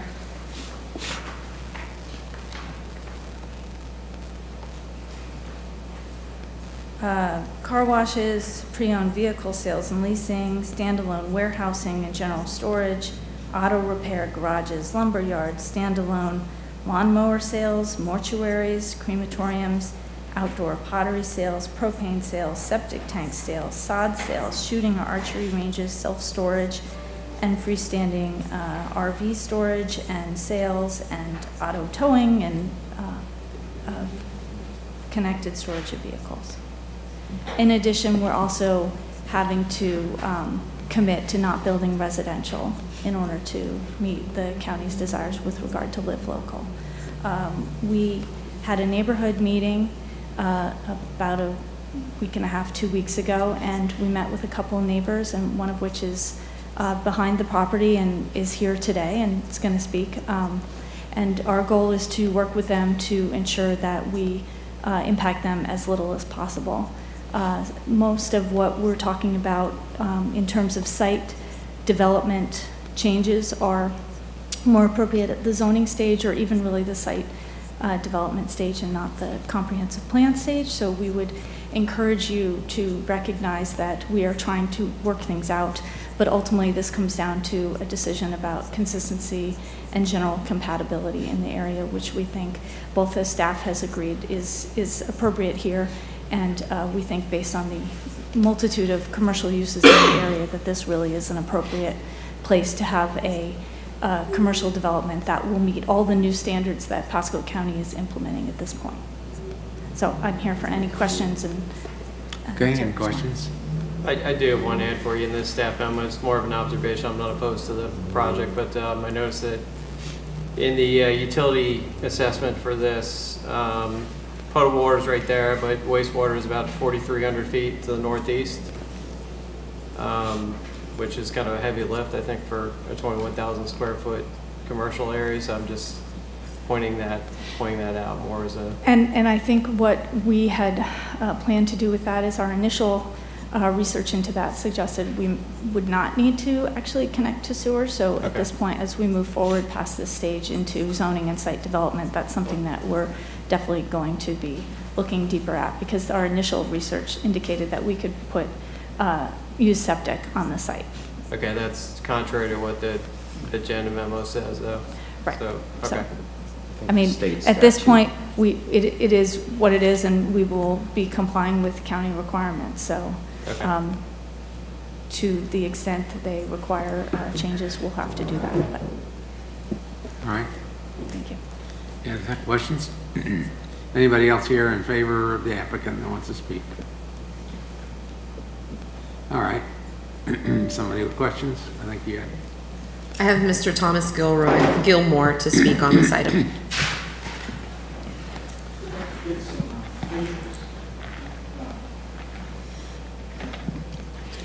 Actually, it's Mr. Yonker, his display. Yeah, and then the GIS of that. Good afternoon. Hey, Mr. Gilmore. Chairman, board Thank you. members.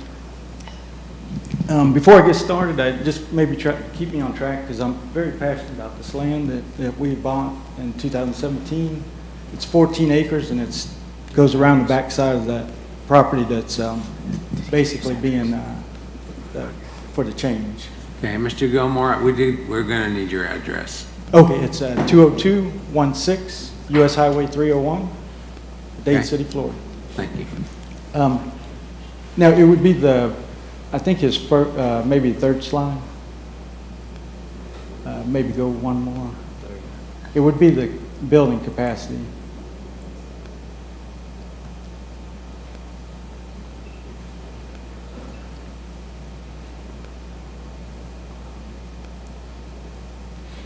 Okay, right here. The purpose, right here, we've been notified 28,000 square feet. Mm-hmm. And this one says 21,000. This is the correct one. This is the correct one, 21,000? Right, wouldn't it be? I think so, I don't know. I mean, I have the layout that the applicant provided. What's the official one that we need to hold them to? Well, it's going to be based on the 50% FAR, or I'm sorry, 60-something percent FAR for the flu. Yes, I'm going to 60 allow or my 65 colleague, or- Brian Okay. Yunker. I know for the rezoning, their timing and phasing was done on 49,005 square feet for the rezoning. But I know that's not what we're doing today. I do apologize. May you please repeat the question? Well, you got two different numbers. You got 28,000 square feet on the paper that he has, and you got 21,000. How are we coming up with the allowable square footage? And are they even limited to square footage by this, other than the FAR or the traffic? Yeah. There's an FAR in the flu. Yeah, but I mean, I think, but I don't think the 21,000 holds their hand. So I'm happy to speak on this. Originally, when we submitted the proposal that we had in mind was 21,000, but that included further space for loading and perhaps more intense uses on the property. And so when we decided, in order to be perhaps more compatible with the area and cut back on some of the ability to maybe have more warehousing kinds of uses, we took away some of that loading area, and it ended up creating additional square footage of building that could be used instead of that loading space. That's where the change came. The concept plan that we've been working off of course, is just that. It's a concept plan, and ultimately, we believe we would be permitted to build what is possible under the code, under the FAR, that meets parking, stormwater, and all those standards. I don't think we have any plans to build anything more than somewhere in the low 20s to do that. She did mention the traffic study for the zoning, and which again is not something that's been submitted for this project, but when you submit for Euclidean zoning, which we're requesting C2, your traffic report has to be based on the worst case scenario. And under the basics of that would be 49,000 square feet. But Can we see an that's aerial not, I don't even know if photograph? that's There's no aerial possible. photograph in our package of this site. It looked to me like there might be a big lake on this thing. I have one here. There's a proposal for a stormwater pond.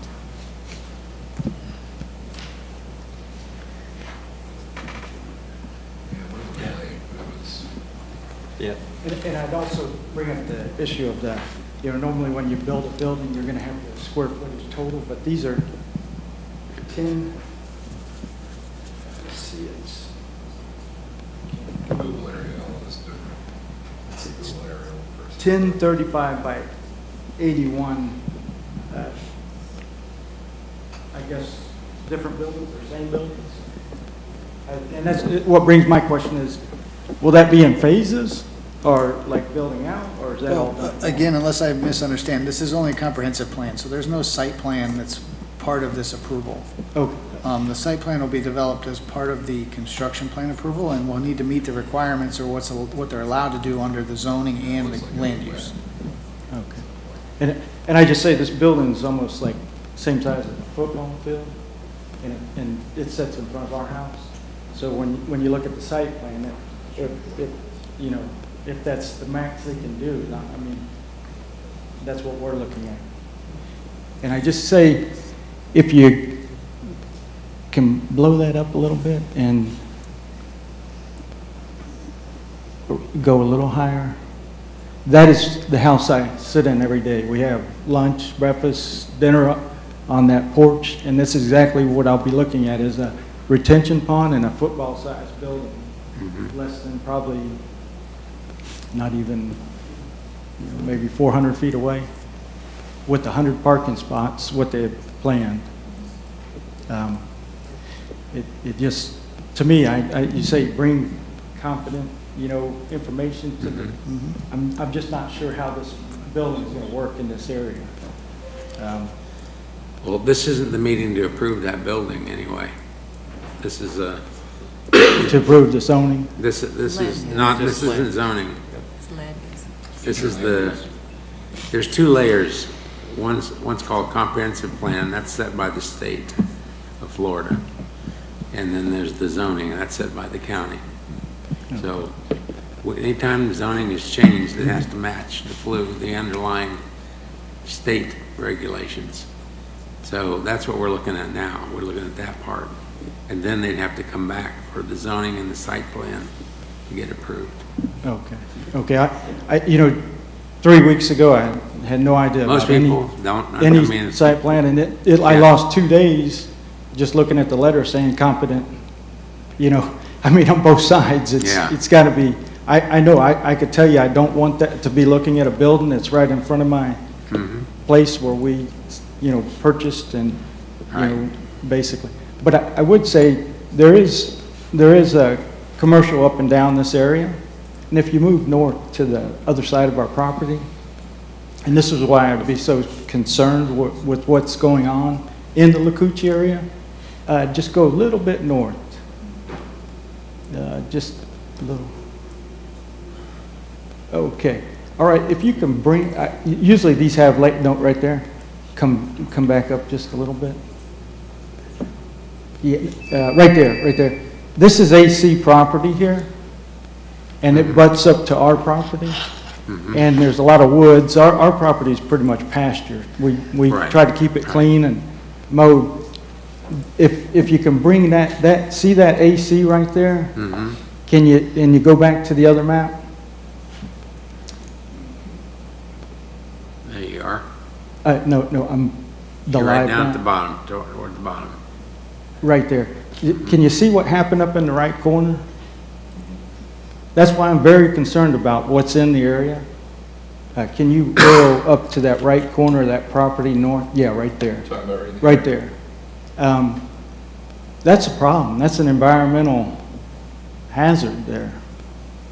That property is zoned AC, and it's got probably 75 trucks in it.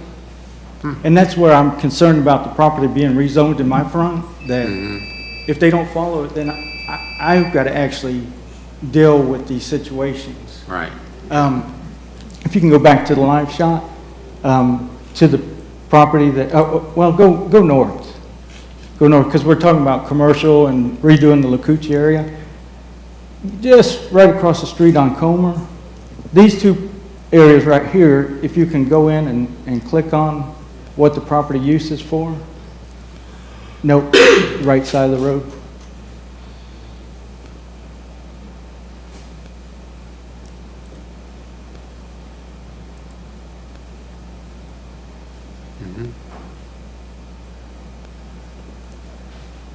Bring the live shot, the actual,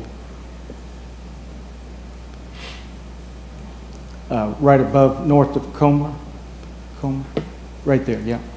And this would be considered vacant commercial, but you can see there's probably 300 to 400 trucks in this property. And I only bring this up because once they rezone, I mean, again, I have to deal with these problems. And I think there's enough commercial to go through there and maybe build that building on, I guess, do they call them arterial roads and collector? This would be a good spot, but it's not being used properly. And I think that there's other spots for this building, this football-sized building to be erected and have as much thoroughfare as it needs. And I just say the first plan that came out was, I guess, infuriated me because they basically went across our easement and it was an exit for that property. We share a drive. They had asphalt on the other side of my drive. So when I come out, my only exit would be to go right on to their two exits.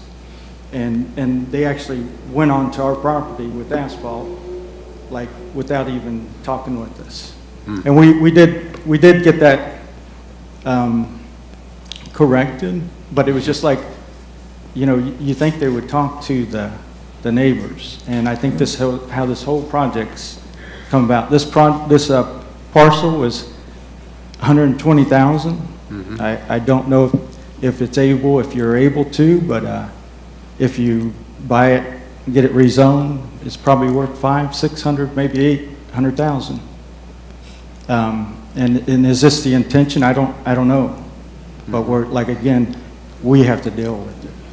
So it looks like this parcel here is zone C2 currently, and this one's zone C2 as well. This one's zone AC, like you mentioned. And the person that owns the corner, if you go right on the south side of Comer, he also owns the 17 acres. Yeah, the same owner here as well. So this, I mean, this spot right here might be a potential code violation. Oh, if there was a fire, it'll wipe out that whole neighborhood. Because basically, what I've seen, they went in and cleared and put lime rock down, and they left the clearing a berm around that area. And again, I'm not, you know, I know growth. We lived on 54 in Little Road. I went up to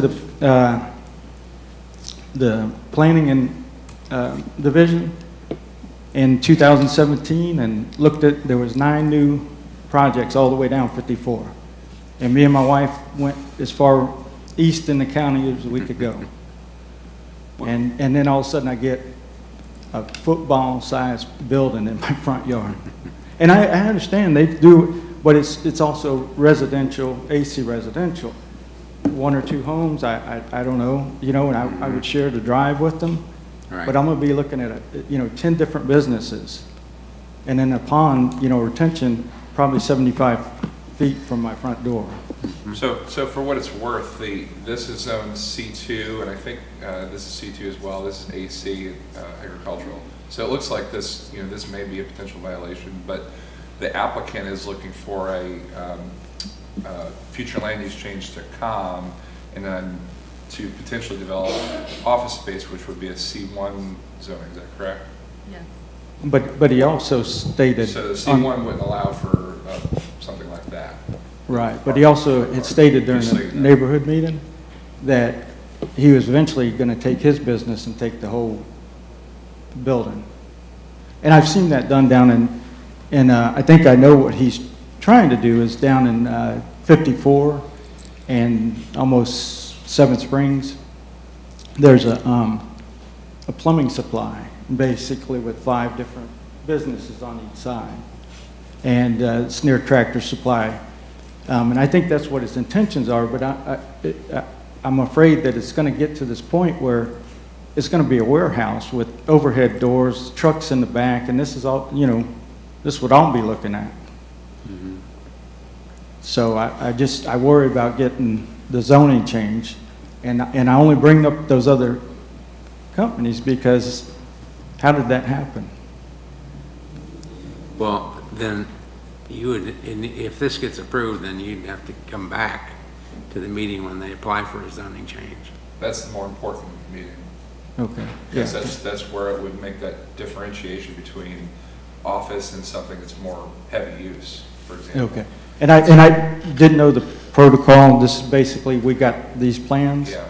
And I wish I would have known that it was just the land that's trying to be approved now. This is just the future land use for this one. So the big one would be the zoning, and that's where, so they would most likely apply for C1, which would allow the office space, but it wouldn't allow some of those heavier uses that you're talking about. Yeah.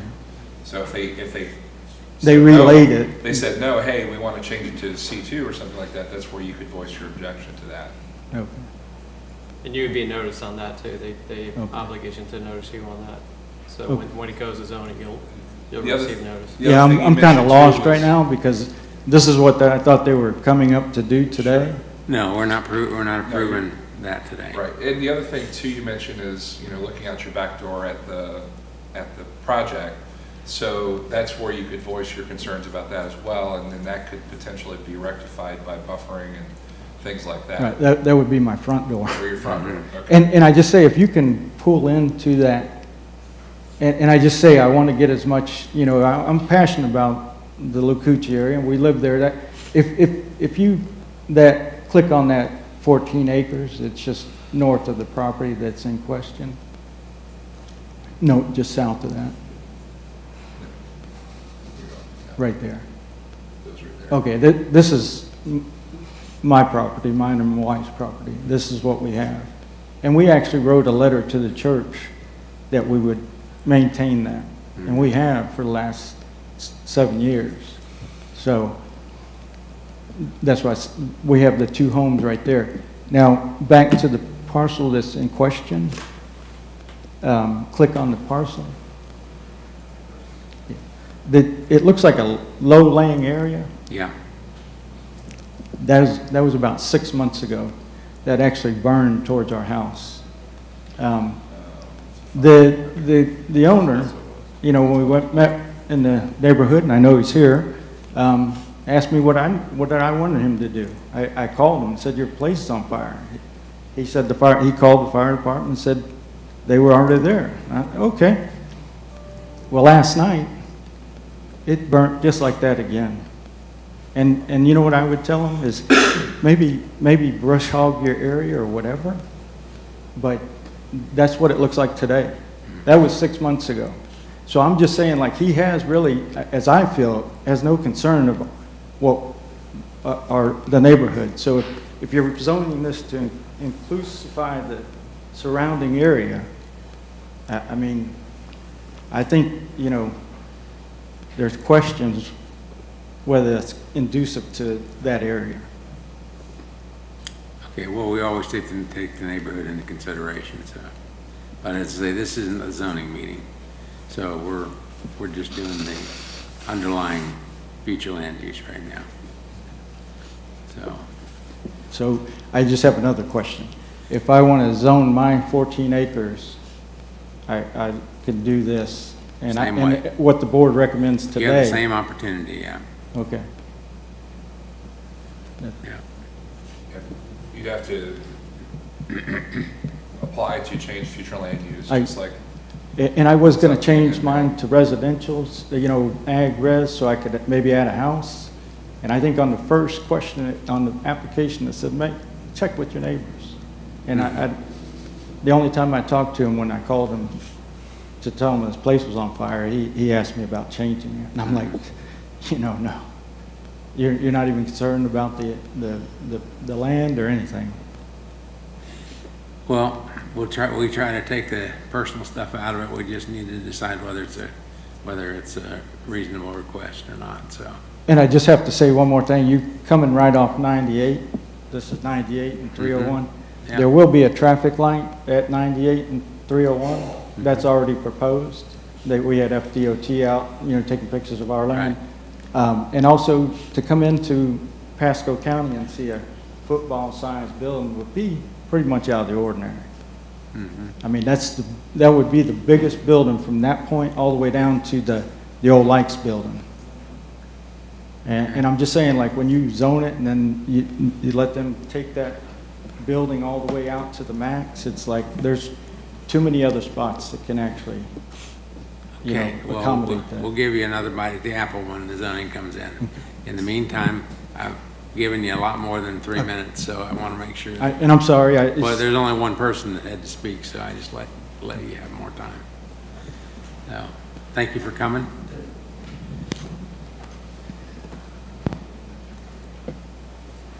Welcome back. Thank you. Ann Pollock again for the applicant. Just wanted to touch on some of the concerns that Mr. Gilmore raised. In terms of the surrounding uses, there is C2 zoning across the street as well, even though it's got, I think, Res 6 still future land use.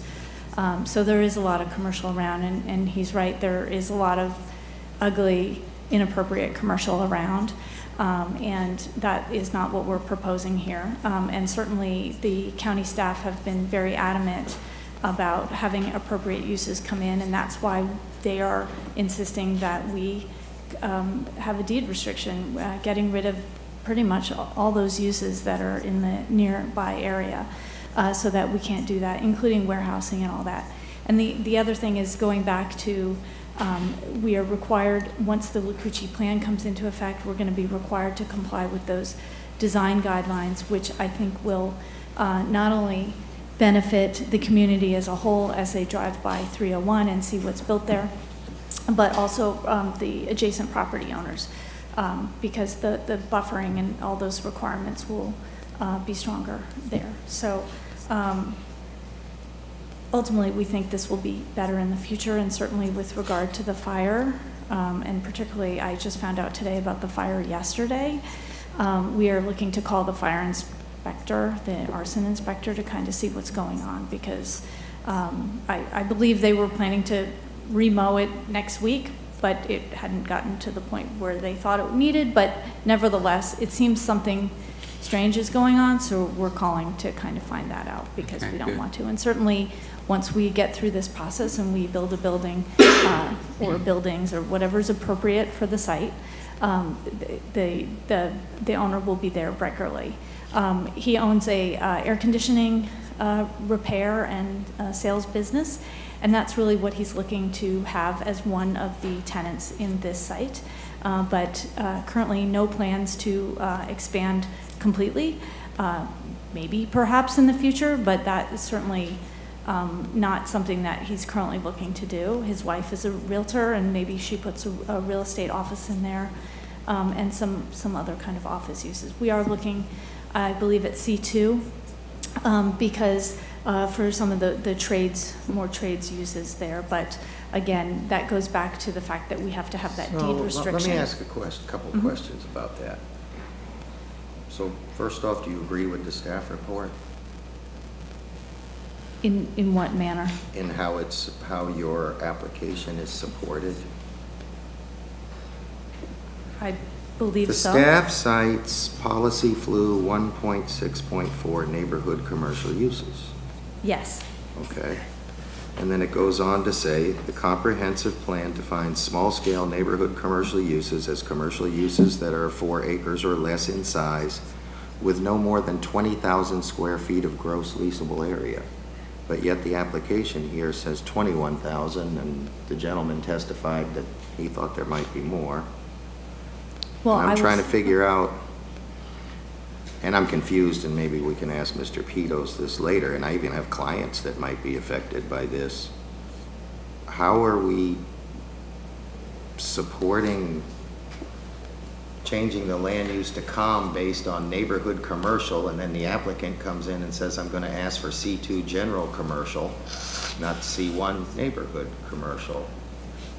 I believe C2 is a compatible zoning district with COM, and it depends on the particular uses that are coming in. And to the extent that only 20,000 would be allowed, that's what we would have to build. The part I'm confused about, I'm hoping they can shed some light, is the 20,000 square feet, because we don't have the right to condition the comprehensive plan amendment on how many square feet they can build unless they want to put a voluntary deed restriction. I'm not suggesting you should, but I'm confused on how we're supporting this amendment based on a policy that would limit commercial to 20,000 square feet. The 4 acres is covered, you got 3.49, I get it. Nick Tardif, Pitos, Planning and Economic Growth Department. the next item on the agenda actually answers this question, where that provision, that portion of the provision of the comprehensive plan in policy 2164 deletes or eliminates the 20,000 square feet. Okay. So they're on the same agenda. Maybe we should Is have heard that one coincidence first. to take it up, It's your lucky somewhat day. coincidental, somewhat purposeful. Yeah, I was gonna say, it might have been something was discovered and needed to be fixed. That's good.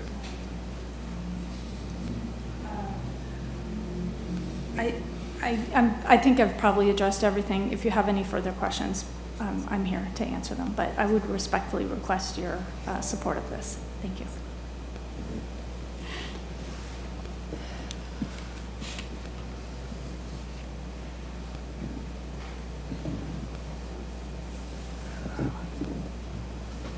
Okay, comments? I don't have any comments. I move to approve. I think it's consistent with the comprehensive plan. And Mr. Chris, thank you for clarifying the question. Yeah, I mean, we can get more into the details when it comes to the zoning application. I'll second it. Have a motion and a second. Further discussion? All in favor of the motion? Aye. Aye. Opposed? Motion carries.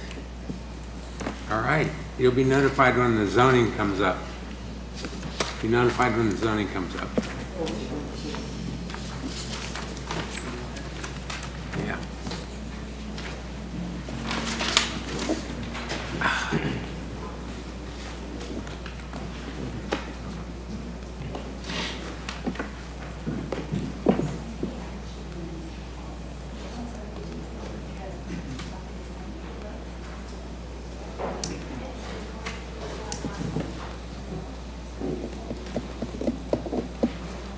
We'll let some folks clear out and then we'll move on to PC 11. Okay.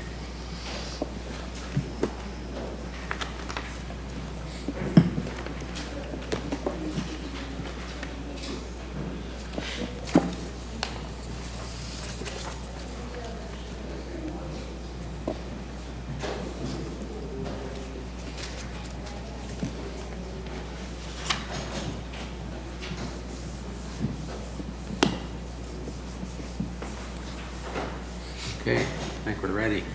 Okay. Next item on the agenda is PC 11. This is the Omnibus text amendment, which is a county-initiated comprehensive plan amendment to do a few text changes to the comprehensive plan.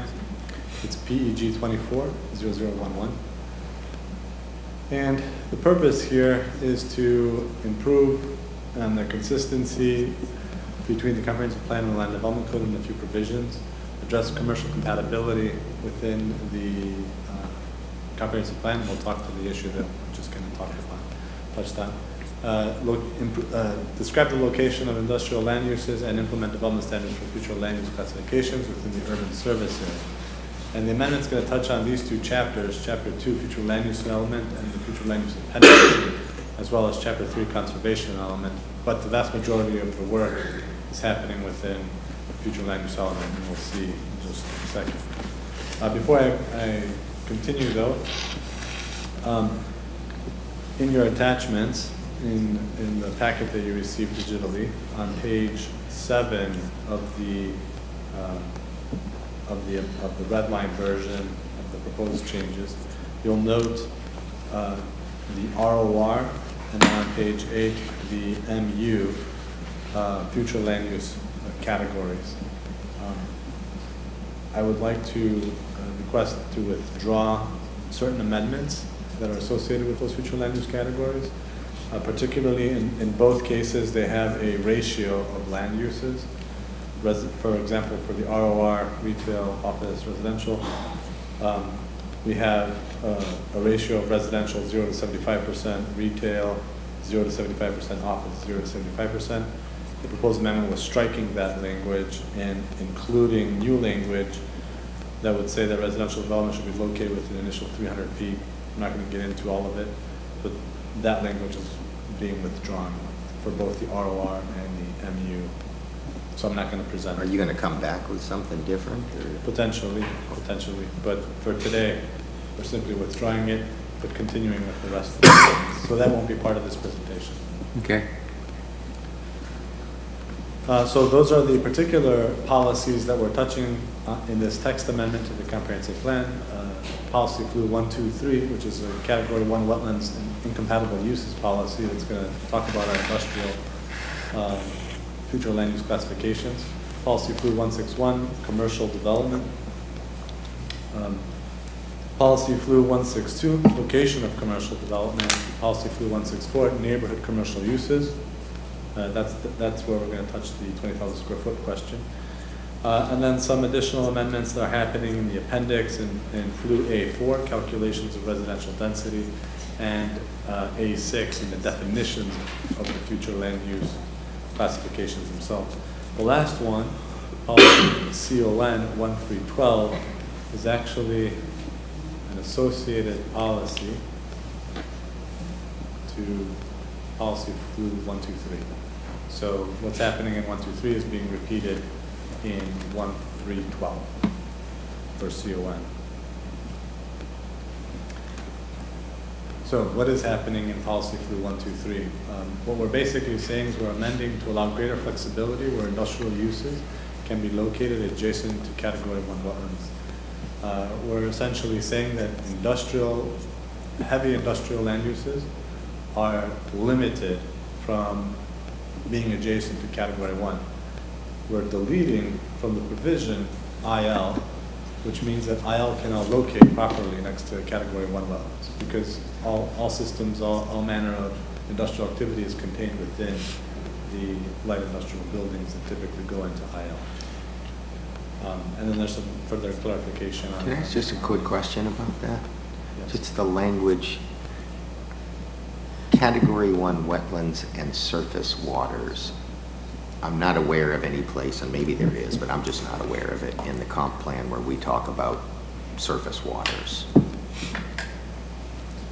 And so then the question that I have, are you now recategorizing things as Category 1 wetlands and surface waters, meaning you're giving a category to surface waters? Or are you just saying that light industrial or heavy industrial uses can't be next to surface waters? Because I don't think there's any place in the comp plan that talks about surface waters. My understanding is simple. It's a Natural Resources Yeah. requested that addition of surface waters, and it only is affecting heavy industrial uses. Well, I But I understand that, but I guess Is there anyone the point I'm available? trying to make is that We have I someone- don't need to be Okay. inserting new places to add confusion into something we're trying Well, to clarify. Let's let them explain it if they're available. We don't regulate, to the best of my knowledge, there's no regulation of surface waters. I think I know where they're doing it, but I'll let Natural Resources speak to it first. Good afternoon. Can y'all hear me? We can. I'm Jackie Jordan with Natural Resources. We're currently working on the comprehensive 2050 updates, and wetland and surface water is consistent with state language. So we're going to revise the entire comp plan and eventually land development code to match that wording. So it's wetlands and surface waters. So they're synonymous, is that what you're saying? They're not. No, all wetlands are surface waters, but all surface waters aren't wetlands. So the state's 62340 Water Administrative Code that delineates and defines wetlands is listed as wetlands and surface waters. So we're matching our language to be consistent with the state. I guess I'm confused. I don't know how Yeah, surface water can't be a wetland. Right. What is surface water exactly? Surface water is not necessarily It's a not. wetland. It's And not I will wet? And I will tell you that I do not agree with that statement that all wetlands are surface waters. That is not a factual statement. That's a state definition. Surface waters doesn't appear in the comp plan right now, but I don't know much about it. I'm just doing a simple sign. You can have a non-wetland surface water, for example, like the residential canals that don't have any mangroves growing along them, that would be considered a surface water. Correct. That's exactly the point But I'm not trying wetland to surface make. water, right? The reason that I'm bringing that up is because I've actually had somebody come tell me I need to put a 25-foot buffer against a residential canal, claiming that it's a wetland. It's not, it's a surface water. And so I don't want to add another point where there can be confusion about where we require protection from wetlands, and I'm not against wetland protection by any means, but I don't want to start creating confusion as to where these things are required and where they are not required. Right. Buffers go against wetlands. I don't want there to all of a sudden be this confusion that now it's required adjacent to surface waters. Objective Con 1.6 is called Groundwater and Surface Water Protection. It talks about maintain and enhance the quality and quantity of groundwater and surface water through the utilization, natural resources, etc. So there's already some regulation in this objective for surface water protection. So it does make sense to say you don't want heavy industrial next to it through this other policy. Okay, so an upland cut ditch is defined in state law as other surface waters. Can I have a drainage ditch go through an industrial property? We're talking about... That's the problem that's the problem I'm trying to point out about the language. We need to be very, very careful here because there are very legal definitions. Like I said, an upland cut ditch, that's a wet ditch, is categorized as other surface waters in the state. So if we start inserting the word surface waters, then all of a sudden we can have problems where, oh, well, you can't have that industrial site next to that drainage ditch, or mosquito control ditch. So. And all I'm pointing out, John, is that the word's been in the been here in the comp plan since But it doesn't- 2006, so I don't know what problem's now coming up. I understand that, but now we're creating the word category 1 wetlands and surface waters. I don't think the intent of the comp plan is to stop industrial development where we have a drainage ditch. No, of course not. What we're trying to accomplish is what we've run into with having to create, using the PD land use category to address this very situation, and having to sub-area policies say, you can't put your heavy uses here on site, you can put your light uses here, put your heavies over here. We're trying to make it just simple that you don't have the prohibition of light industrial next to. But if somebody goes back and interprets, and somebody gives a legal interpretation of this section, are they gonna read that and say you can't put heavy industrial next to surface waters? That's the question. That's to your Right, point. that's right. So then maybe it's a definition situation. But we are trying to make it easier to place light. I'm not saying it can't be resolved. Why? I'm just saying this adds confusion. The whole purpose of this amendment is to get rid of confusion and clarify things. And I think by adding that language, we're adding confusion. Perhaps you and David can come up with, whether it be a definition or something to create clarification. And maybe a definition that says surface waters do not include man-made drainage ditches. I mean, it can be simple, you're right. Why do you have to add and surface waters into this section of the code that we're talking about? That's my point. And what she's saying is because we're going to add it in the 2050 comp plan. Well, I'm glad staff has unilaterally decided that's what we're going to add. We haven't had a discussion about this yet. I understand you're trying to keep with the state language, but, you know. That's 2050. Well, what I'm trying to say, I didn't know that was the plan. Jackie, I'm sorry, I didn't know that was your plan. And while you're doing while you were looking at putting surface waters in here now, I thought it was simply just to clarify that we didn't want heavy industrial next to surface waters, not knowing that that includes drainage ditches. So I think that can be clarified. Right, and that's all I'm trying to say is that, hey, someone can come along and say, well, that's categorized as surface waters. You can't be there. You might have a man-made. I don't think that's the intent. May I just add one more thing? Sure. So if it was a upland cut drainage swale or ditch, it would not be considered a category 1 wetland and surface water, therefore would not be subject to this requirement. So you just made my point for me. That's what I said. Are we creating a new definition of a category 1 wetland and surface water, or are we having just category 1 wetlands? It's a nuance of the language, Jackie. Right, and the river systems can be considered just surface waters as well, so Yes. there aren't any wetlands on the banks. Correct. So we wouldn't want industrial heavy activities next to the Echo River, for example. It's considered a category 1 wetland and surface water. You're not understanding the point. Today in the comprehensive plan, the wetlands on the fringes of the Anclote River are Category 1 wetlands. Okay, we don't have a definition of Category 1 wetlands and surface waters in the comp plan today. But The surface waters part doesn't exist. I think the Planning Commission understands my point. Yeah. And I mean, again, I think somebody down the road is going to interpret that you can't have heavy industrial next to. I mean, I've had people give me legal interpretations where it says, okay, it says you can't have it next to Category 1 wetlands and surface water. So you take the word and Category 1 out, and so you can't have it next to surface waters. I don't know why, I can't comprehend why the and surface waters has to be added, but that's just my opinion. Yeah, I agree. I agree with you. So we can remove the surface waters now. Can that portion be removed? And surface waters? We're here to make a recommendation, so we can talk about that after. Yeah. All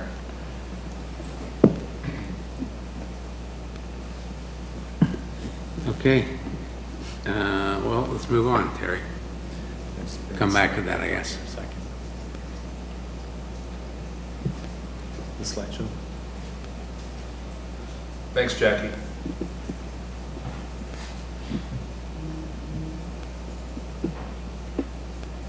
Now I made you lose your place, Terry. I'm sorry. Okay.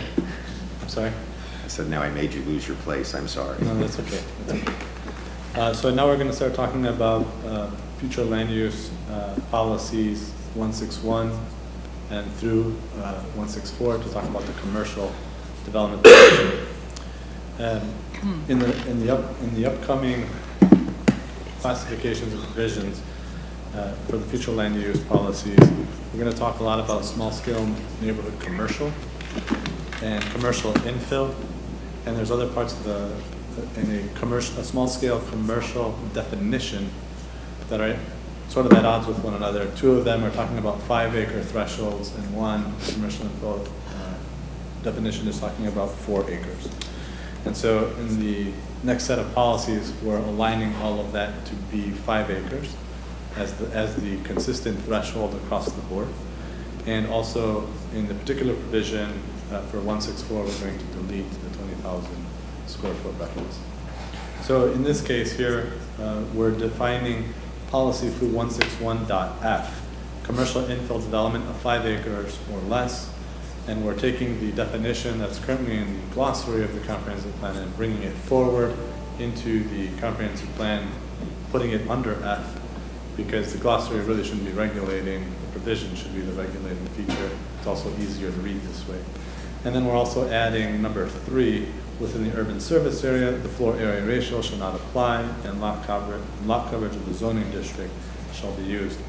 This number 3 provision is also being added, as we'll see in a minute, to each of the future land use classifications, so that when a future land use is within the urban service area, they are consistent with past county ordinance and policy as it relates to height restrictions, or lack thereof. Next slide. This is policy flu 162. This is a clarification on roadway intersections that you may put COM at the intersection of arterials and collectors or any combination thereof. So this is just a clarification statement. Here in policy flu 164, you actually see now the discussion that was playing out, not to exceed 5 acres or less in size, is the new statement that fits into 164 to make it consistent across the board, so that we're only talking about a 5-acre threshold and not 5 acres for here and 4 acres for there, just 5 acres across the board. That's going to be the controlling aspect of what enables small-scale commercial development or neighborhood development versus anything larger, more regional, let's say. Shouldn't it just say not to exceed 5 acres in size? Yes, that's it. Yeah, get rid of or less. Yeah, well, we could, that's not the, okay. We could figure that. My inside English teacher was screaming at me. Yeah, I just noticed it myself when I was talking. I think it was less. Not to exceed. So moving on then to section flu A4, calculations of residential density. This provision is modified to explain what should happen when you have fractional density. So essentially, if you're 0.5 or more, round up to the nearest whole number, and that's your new density. If you're 0.5 or less, then you keep it at that. So if you're like 3.4, you're 3.4. If you're 3.6, you can round up to 4, basically.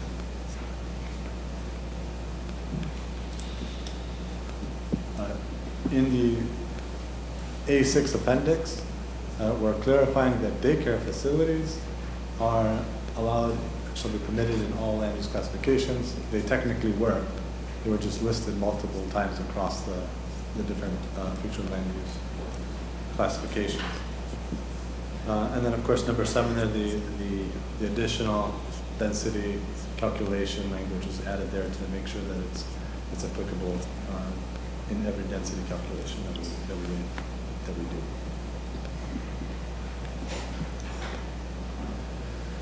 Okay, so this is an example slide. This is Res 6 for the future land use classification. This language here has been added to pretty much every flu definition. Within the urban service area, the floor area ratio shall not apply, and lot coverage shall be subject to the zoning district. So each flu has a FAR, or floor area ratio. Working very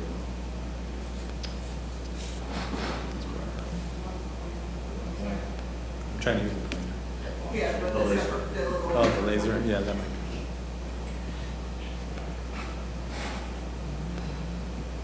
be. So each future land use classification has a floor area ratio, and let me go back to the Res 6 because it's easy. And what we have on the books right now is in the urban service areas, we try not to limit the height for certain types of development, like non-residential or other residential development styles. And so the floor area ratio actually creates a cap, which is a sort of an unintended consequence. If you remove the floor area ratio, then that height allowance that we have as an incentive for the redevelopment and development can actually occur now. So the FAR was introducing an artificial cap where we didn't want it. Then what actually controls the development, if you don't have that height limit from the FAR, is the actual lot coverage in the zoning district itself. And then this is carried through pretty much through each of the future land use classifications.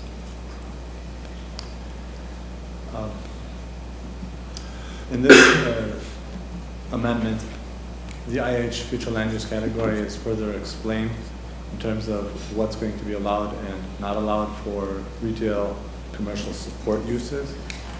They both have, I don't remember which button I'm pressing with these two things.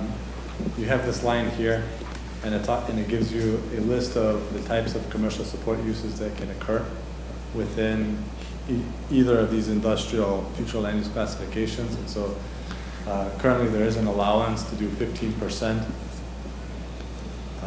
commercial, but nobody knew exactly what kind of commercial can actually take place. And there was always a certain type of commercial that we would allow to take place that was sort of compatible with employment generating land uses. And so this provision attempts to clarify that for the IH and IL foods. Quick question, Terry, on that one. Are you saying if they develop support commercial that it shall include restaurants, dry cleaners, auto maintenance, repair, and service stations?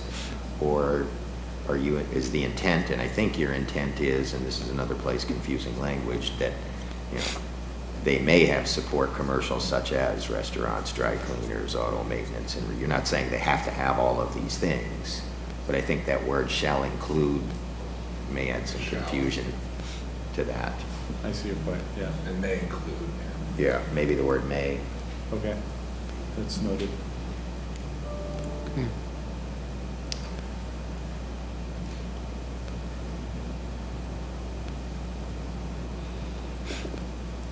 And is there a current limitation of 15%? Yes. Where is that? In the A6 appendix. Okay.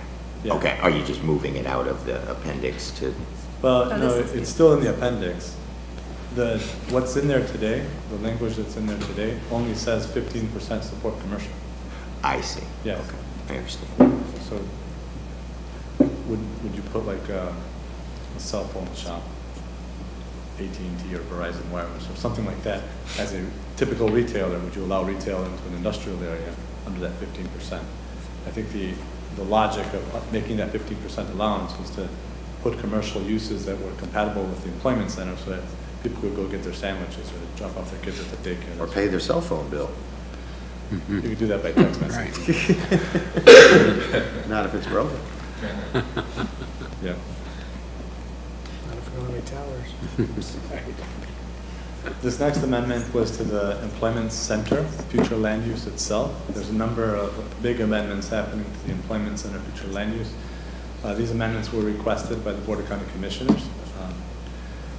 The main thing is to enable greater flexibility for land use implementation. And so what you see on the overhead board here is that corporate business park or targeted primary businesses or industrial uses in the employment center may take up the entire employment center fleet.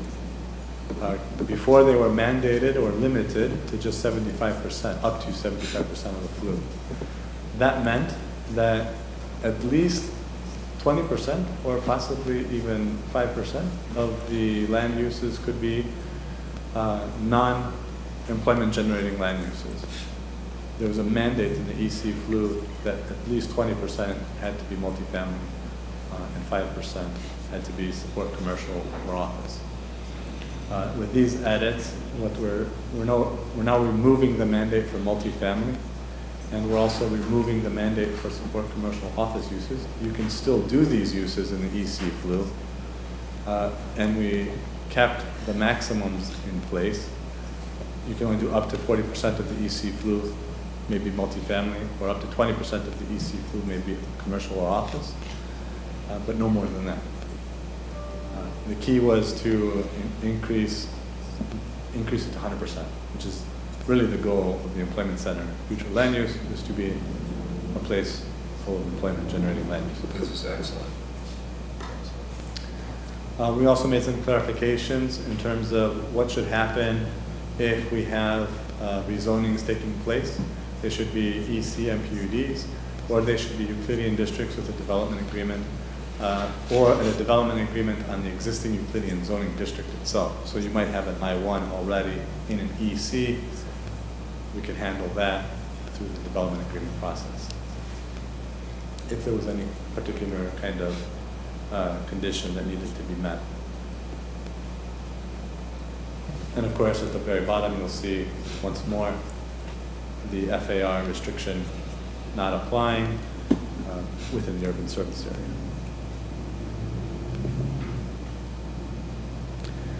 This amendment is just simply to remove the wetland overlay altogether. Most wetlands are taken care of by the conservation CON flu. We've seen a couple of amendments recently actually where they will partition the site and say this portion we're going to keep as CON, conservation. In very many other projects, like as in MPUDs, you often see conservation easements being placed on wetlands. So between the easements on the one hand and the conservation flu on the other, WLO has really never come forward. And so it's just extra in the comprehensive plan right now. So we don't have any lands with that classification on them today? Not that we could find. No. And then finally, on to Chapter 3, Policy Con 1312. This is the same policy provision that we just talked about a few minutes ago at the very top of the presentation, and Mr. Moody had questions on the surface water. It's the exact replica within the conservation element, and if if the planning commission has a recommendation as to the surface waters language, we would carry it through to this policy as well. And I believe that is the. All right. We would recommend that the local planning agency find the proposed amendment consistent with the comprehensive plan and recommend to the Board of County Commissioners minus the language that we talked about for ROR and MU. And surface water. And the surface waters, if that's the planning commission's recommendation. Terry, there's a definition of surface water currently in the glossary that we should probably look at. Well, if you want to pull it up. Yeah, if you want to. You want to see it? Yeah, please. Okay. Be helpful. Yeah.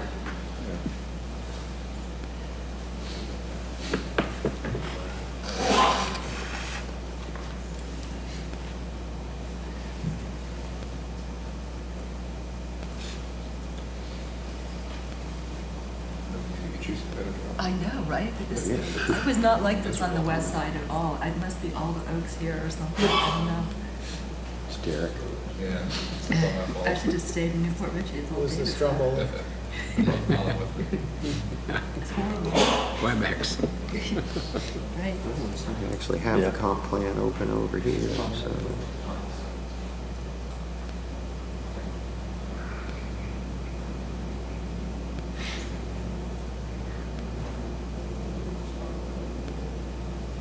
Well, this will actually make my point.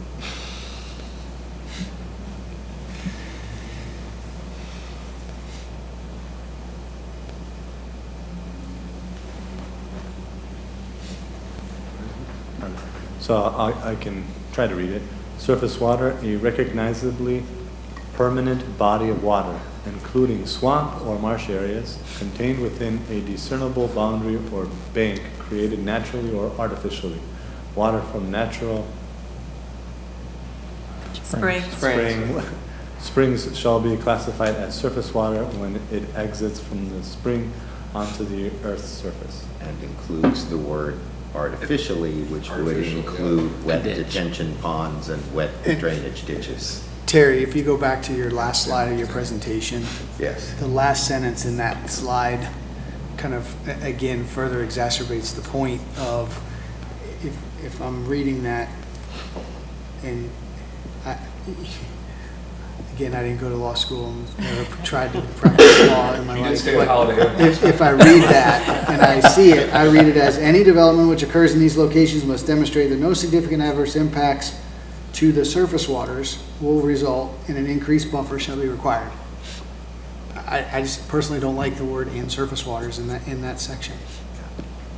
Then we're going to recommend they pull that surface water word. Yeah, again, a perfect example is an industrial use that needs shipping to a waterway. If you build a canal to ship stuff out of your industrial area through by water, I mean, it's artificially created. The water in the port itself is surface water. Exactly, yeah. So you create that canal to ship. And that would be the size that meets the Category 1 definition.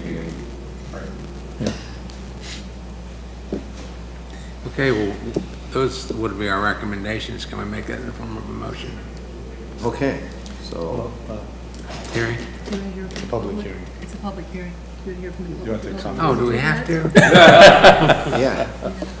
Is there anyone in the public that would like to speak? No, you had a turn. Just teasing, come on. Come on up.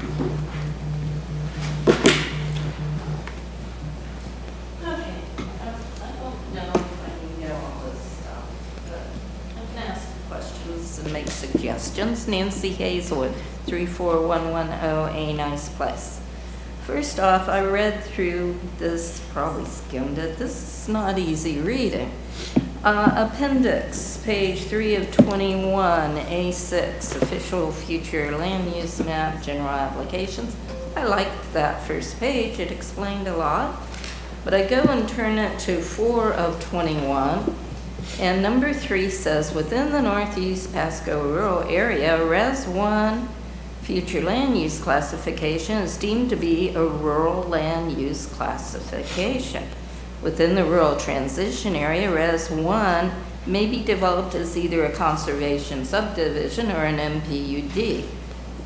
Somebody explain that to me, please. That sounds like it says Res 1 is a rural thingy, and I don't think it is. Where is this? It's, of the packet, it's page 162, 161, 162 of the packet. And you know, this is existing language, right? It's at the top We're of not making this 162. change. This exists now. You're just questioning what it means. That's what I'm wondering. Okay. It needs to be changed if that's the existing one, is one of the things I'm asking, I think. Terry, you have something to comment on there? No. You want to put them first? Okay, the other one is in the EC, that you just went over, the employment centers.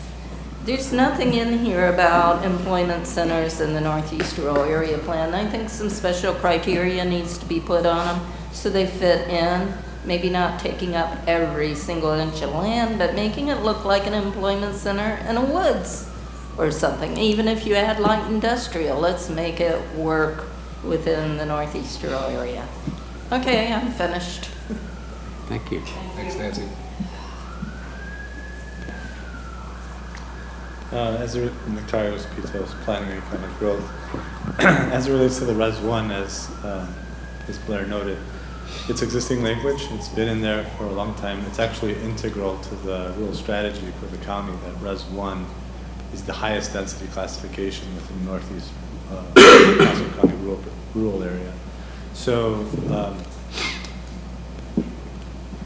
in Northeast rural, it's considered rural. In the rest of the county, that is to say outside of the rural territories, or territory, it's not considered rural. It's actually called sprawl density. Called what? Sprawl density.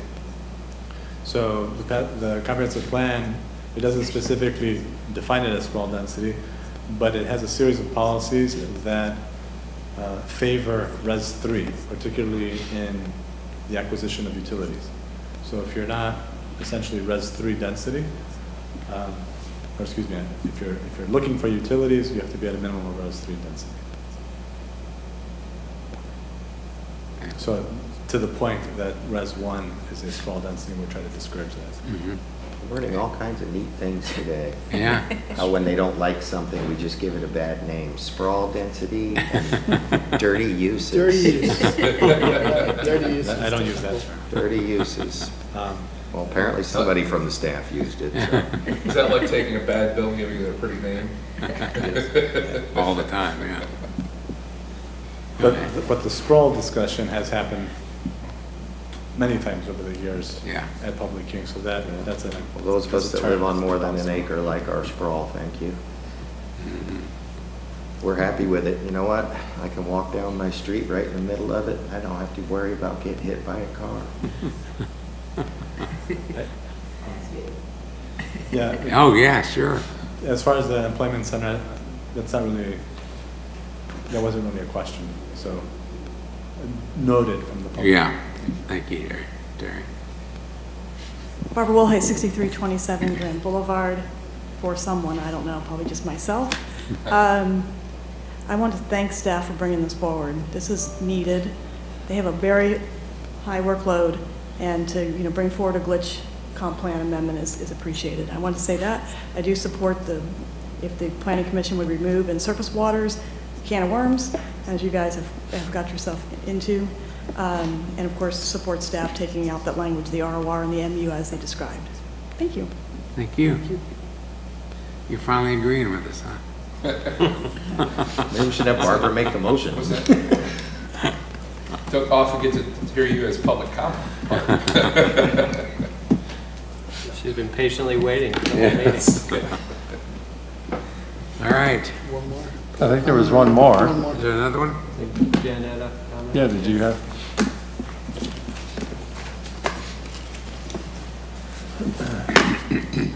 She's bringing notes. I'm getting serious now. I've got my iPad going. Jen Kerouac, 15925 Green Glen Lane. I'm just coming because, and I had my whole points here and I've just lost them, I apologize. the things that are in here, there's a lot of changes. And the one thing that I want to say is that, you know, I stand in agreement. There have been many things that have happened in the Shady Hills community where there were conflicting uses, and, you know, I know that, you know, I believe that part of this is to address some of those things, but some of the concerns when you're, you know, the removal in the wetlands, and that's the one thing I can't, for whatever reason, I can't get up to bring up here on my fancy iPad.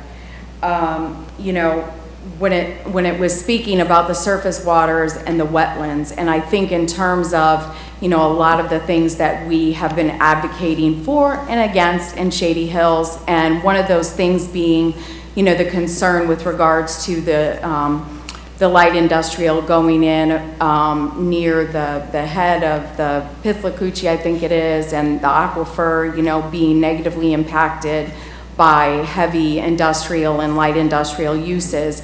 And so when I think in terms of the changes where it specifies the removal and just adding a buffer, and to you know, the potential contamination is the concern that I have with regards to the way it's written, regardless of anything else, because, you know, as it stands right now, remains concerns about the potential contamination and there are many teachers and folks at Mary Giella that have expressed significant complaints. Whether or not they're coming and bringing those forward to the school board, I don't know. But there is a significant concern from parents and teachers with regards to, you know, it's a slippery slope, essentially, is what I'm saying. And I think that this is a huge change that is being proposed, but most importantly, you know, is there really public comment being sought out, and is that taken into, you know, consideration as we come today? There's no meetings after 5, guys. I'm just saying, you know, the statute 125.66, and I'm not a lawyer either, but it says that there should be 1 meeting after 5 p.m. per Florida statute. We've continued to ask for it, and so I just ask, with something as significant as this, that we would consider a meeting after 5 p.m. Thank you.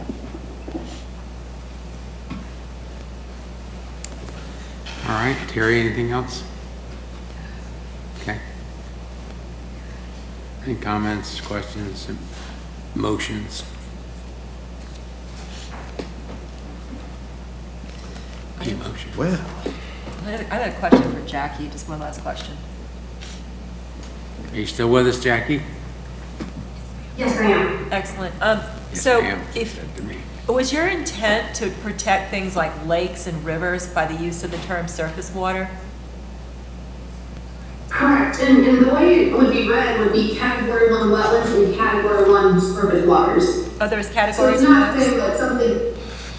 I didn't know that. I didn't realize there were categories for surface waters either. there are. That's the point I was trying to make. We're creating a new, Well, if she means lakes and rivers, wouldn't we just say lakes and rivers then? well, and then we go to Derek's, Mr. Pontlitz's point. What if we have what if we have a water-dependent use that is classified as light industry? Okay? That's on a surface water such as a lake or a river. Fish processing. But light's allowed to be next to those things. Heavy's not. That's the way it's written. That's what we're fixing. His point was a port, cargo load. What's cargo load? Is cargo loading a C1 use in our zoning code? I'm talking about big cranes unloading boat, exactly. No, that It'd would an be industrial. use, right? Correct, that's industrial. To his point, we could have such a thing. All right, thank you, Jackie. So yeah, if it was a channelized port, then it would be a man-made structure, it wouldn't be category 1. But it would be a surface water. It says Surface artificial. water.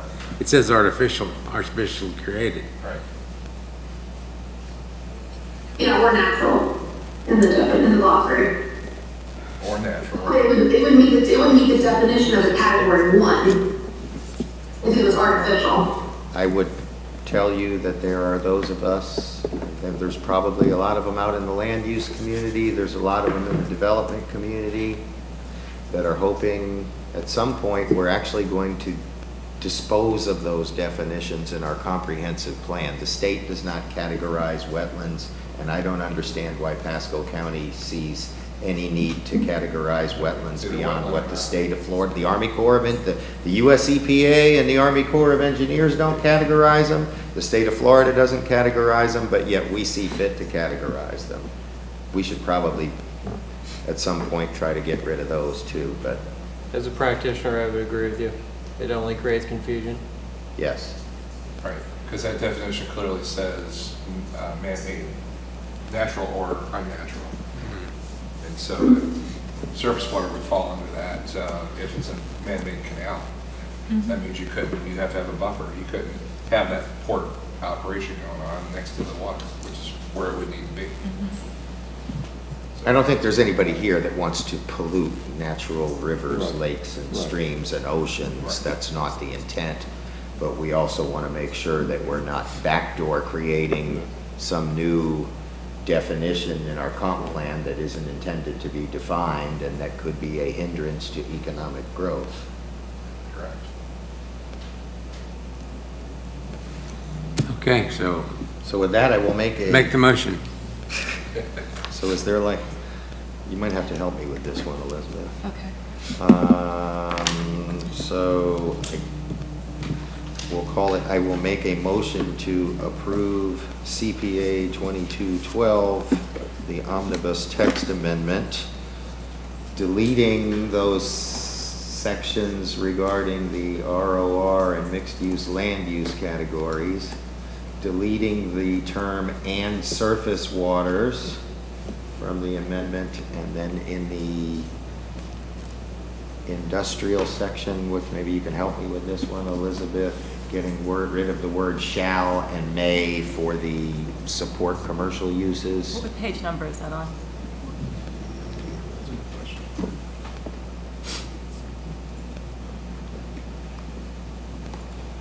Oh, boy. It's where it talks about the shall be limited to 15%. Right. Yes, that's the one.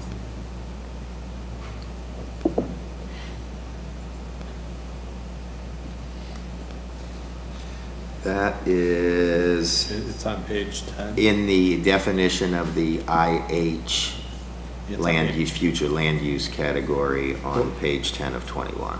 And IL. And IL, yes, sir. Would you like to add to your amendment the deleting the or less part of 164? Yes, and yes. What was that? Also deleting basically a typo, it's where it says or less. The 5 acres or less. Oh, yeah. Yes. 164. Thank you. Yeah. Well, thank you for my help in creating that, crafting that motion. It's a team effort. That's all. I'll second that.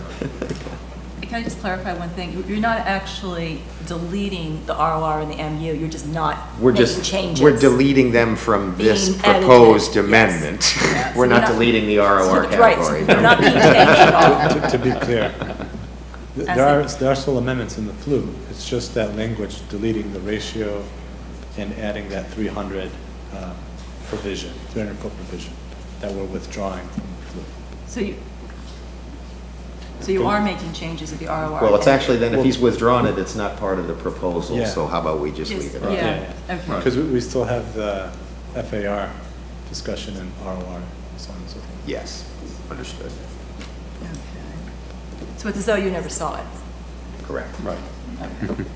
All right, I got it.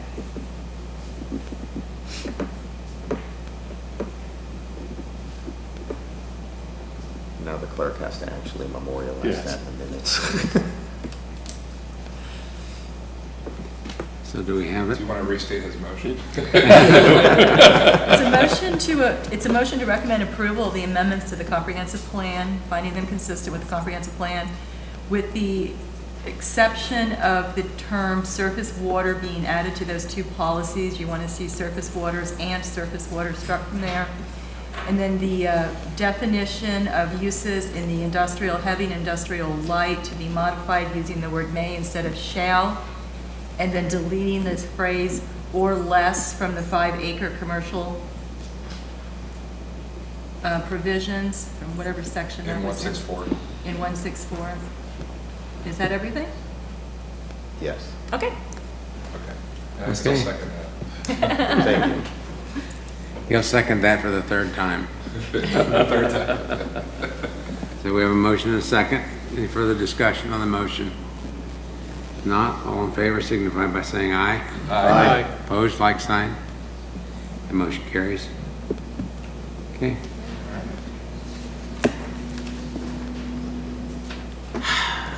Made it. Did we make it to Okay. the end? I think we did. Yep. All right, motion to Motion adjourn? to adjourn? Second. All right, Second. all in favor? Aye. Aye. Okay.